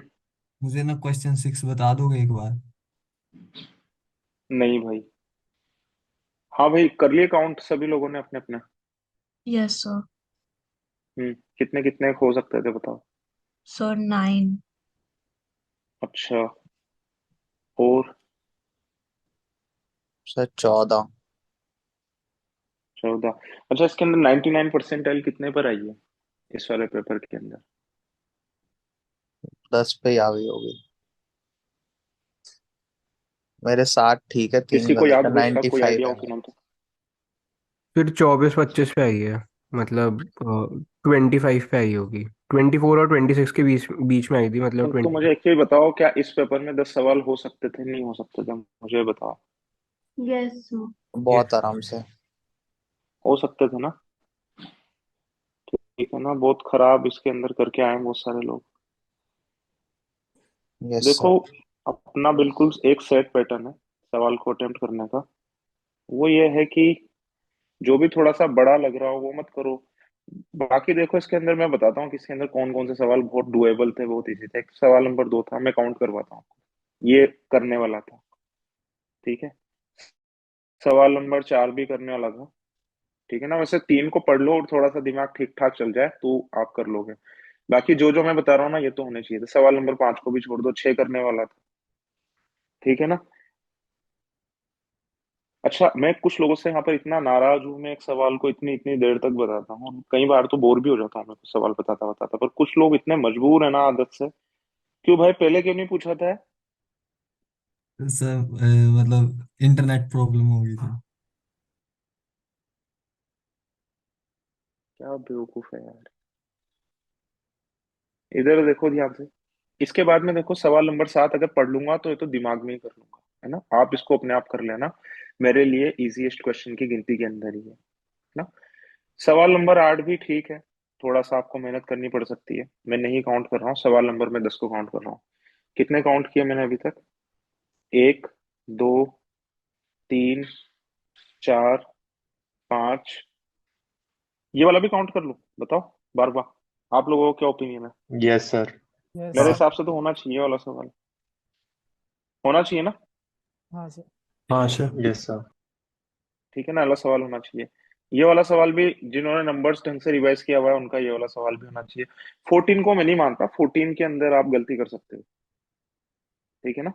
14 को मैं आसान क्यों मानता हूँ, क्योंकि जब इसको गलत करना था ये पिक कर लिया, इसको गलत करना था ये पिक कर लिया, और दोनों को एक साथ गलत करना था तो 1 लाना है, -1 ले लो एक जगह पर।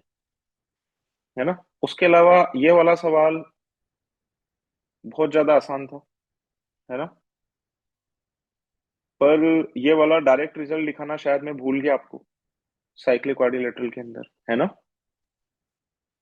तो उसको अपने नोट्स के अंदर अगर मैं भूल गया हूँ, वैसे तो मैंने साइक्लिक क्वाड्रिलेटरल के अंदर बहुत सारे कॉन्सेप्ट ढूंढ ढूंढ करके कराया आपको, तो आप लिख लेना। उसके अलावा ये वाला सवाल बहुत आसान था, नहीं था? बताओ जल्दी बोलो। 16। हाँ सर। Yes sir. क्यों नंदिनी? Yes sir. ये वाला सवाल बहुत ज्यादा आसान था। ठीक है। सवाल नंबर 17 बहुत ज्यादा आसान था। ठीक है। सवाल नंबर 18 को उससे बलून वाले तरीके से अगर विजुलाइज करो तो नहीं कर सकते? दो दीवार है और दीवार के साइड में बलून लगा हुआ है, नहीं कर सकते? बताओ विजुलाइज करके। Yes yes. सबसे। इसके बाद में सवाल नंबर 20 को छोड़ो, सवाल नंबर 21 फिर से आसान ही था। देखो इतना सा सवाल है। अब मुझे बताओ सवाल नंबर 21 कौन कौन करके आया था? हाथ उठाओ।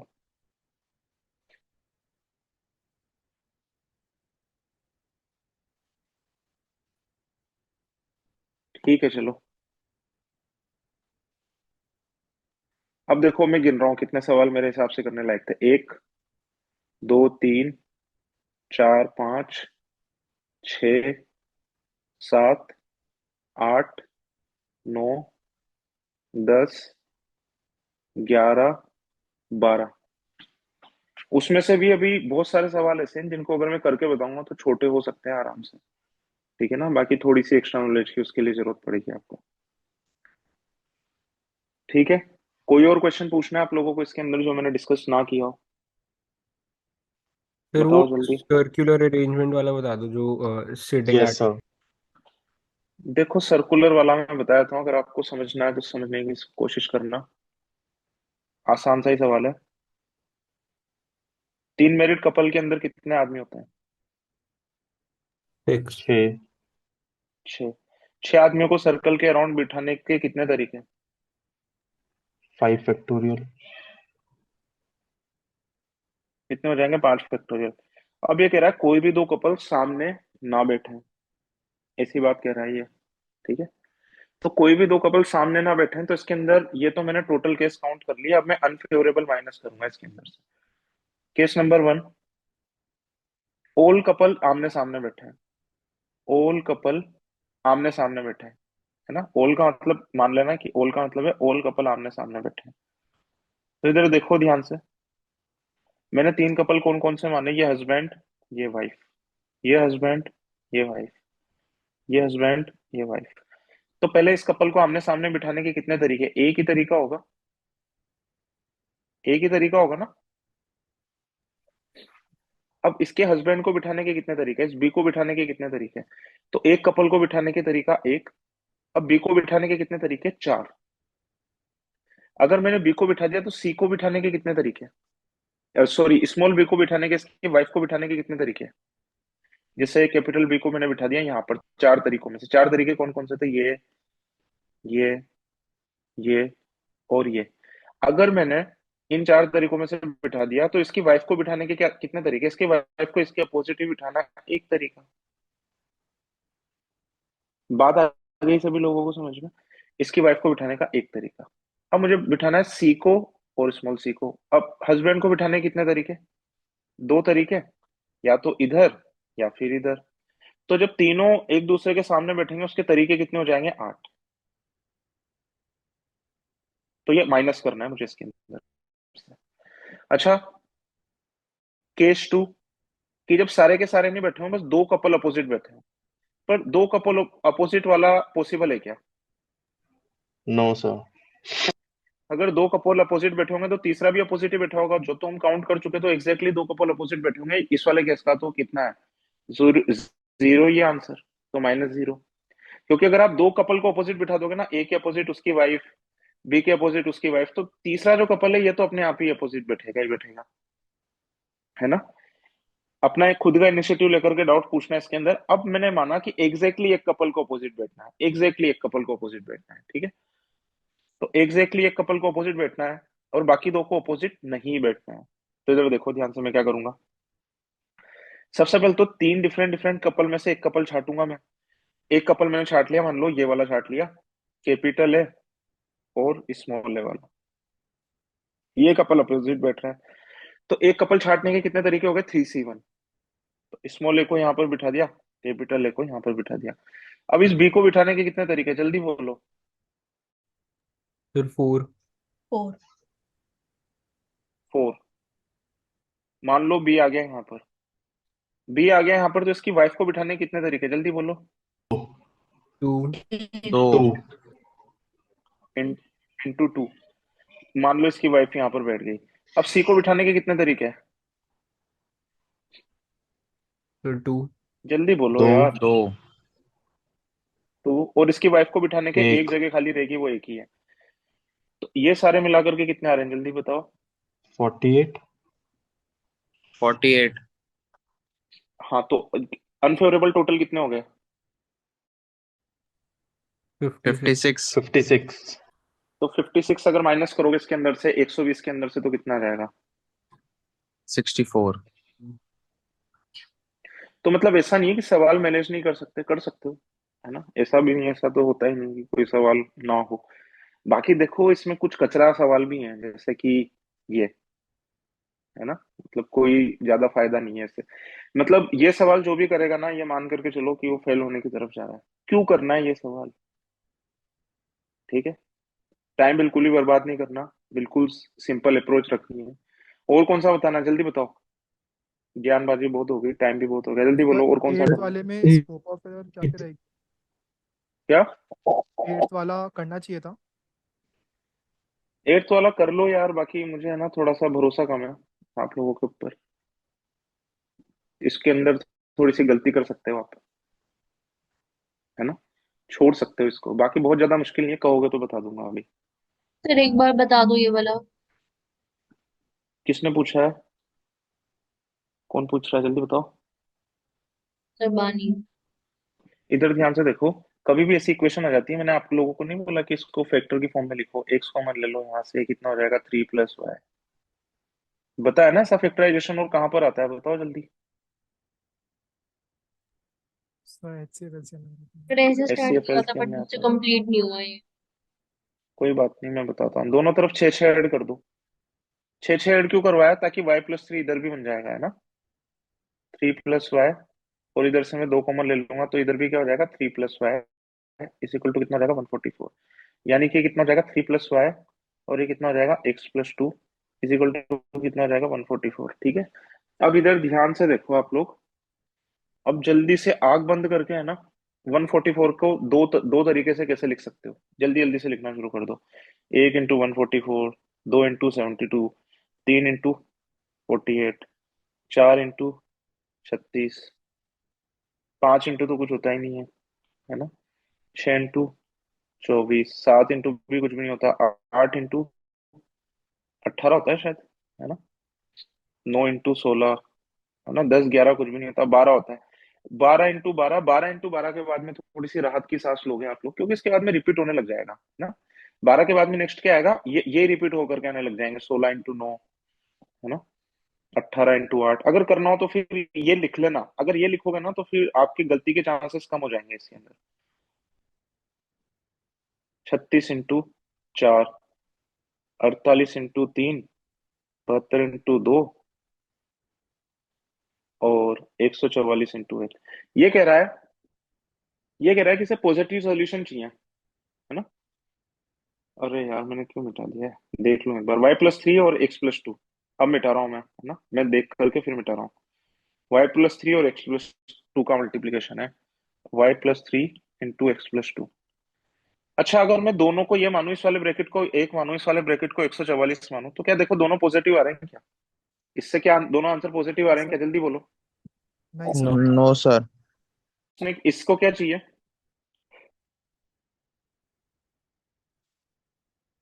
पॉजिटिव कब आएंगे, जब y + 3 का ब्रैकेट किससे बड़ा होगा, 4 या उससे बड़ा, और हाँ x + 2 का ब्रैकेट किससे बड़ा होगा, 3 या उससे बड़ा। तो देखो यहां तक तो पॉजिटिव आएगा ही नहीं, इसके बाद में पॉजिटिव आने लग जाएगा, जल्दी बोलो। हाँ सर। Yes sir. यहां तक आ जाएगा पॉजिटिव, ठीक है ना। यस। यहां तक गिन लो कितने सोल्यूशन आ रहे हैं इसके, 1 2 3 4 5 6 7 8 9 10। बात समझ में आई? अब देखो इसके अंदर गलतियां कहाँ कहाँ पर करवा सकता है, ये भी मैं बताया था आपको।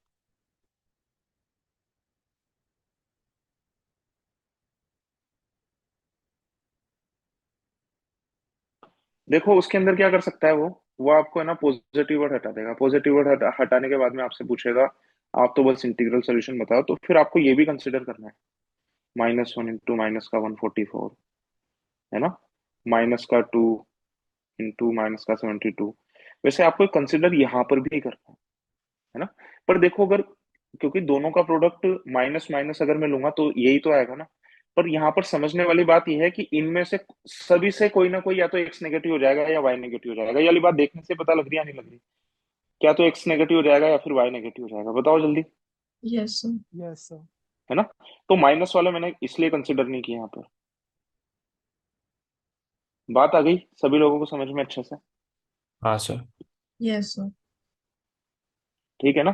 तो इस वाले सवाल के अंदर स्कोप ऑफ एरर के अंदर मैंने बताया, तो मैं लिखवाऊंगा जरूर, स्कोप ऑफ एरर के अंदर ये वाली बात लिख लो कि इसके अंदर माइनस वाले पेयर्स भी हमें हमेशा हमेशा कंसिडर करने हैं।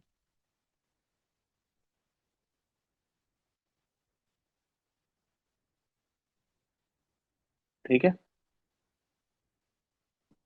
हमेशा कंसिडर करना है।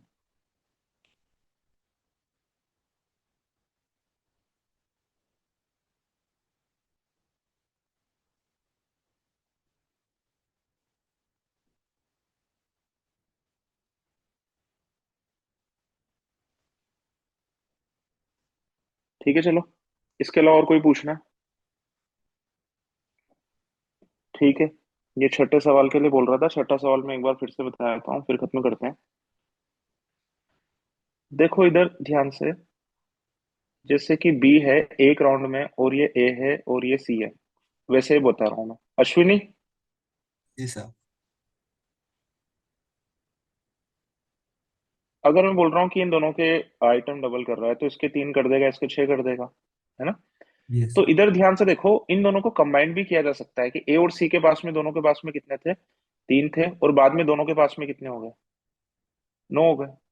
कंबाइन करके भी तो माना जा सकता है ना, या नहीं माना जा यस। सकता? माना जा यस। सकता है। ठीक है। अच्छा, अगर मैं कह रहा हूँ बी के डबल, अच्छा इसने इनको कितने दिए? 6 दिए, तो इसके पास में 14 रह जाएंगे। मैं कह रहा हूँ इनके ट्रिपल होकर के 9 आए, तो एक राउंड पहले के निकाल सकता हूँ ना मैं इनके, ए और सी के। Yes sir. आखिरी राउंड में ए बी सी के कितने थे? आखिरी राउंड में थे बी के 10 थे, यानी कि ए और सी के मिलाकर के कितने रहे होंगे? 30। यानी कि जब बी ने इन दोनों के ट्रिपल नहीं किए थे, तो इन दोनों के मिलाकर के कितने थे? 10 थे। Yes sir. 10 थे तो टोटल 40 होने चाहिए, तो इसके 30 रहे होंगे। ये 30 कब आए थे? जब ए ने बी के ट्रिपल किए थे। ए ने बी के ट्रिपल कर रहे थे, यानी कि जब बी के ट्रिपल नहीं होंगे, तो बी के खुद के कितने रहे होंगे? 10 रहे होंगे। Yes sir. ठीक है ना? हाँ ठीक है, जी। चलो। और कोई सवाल पूछना है तो पूछ लो, फिर हम इसे खत्म करेंगे। ठीक है, कोई नहीं पूछना।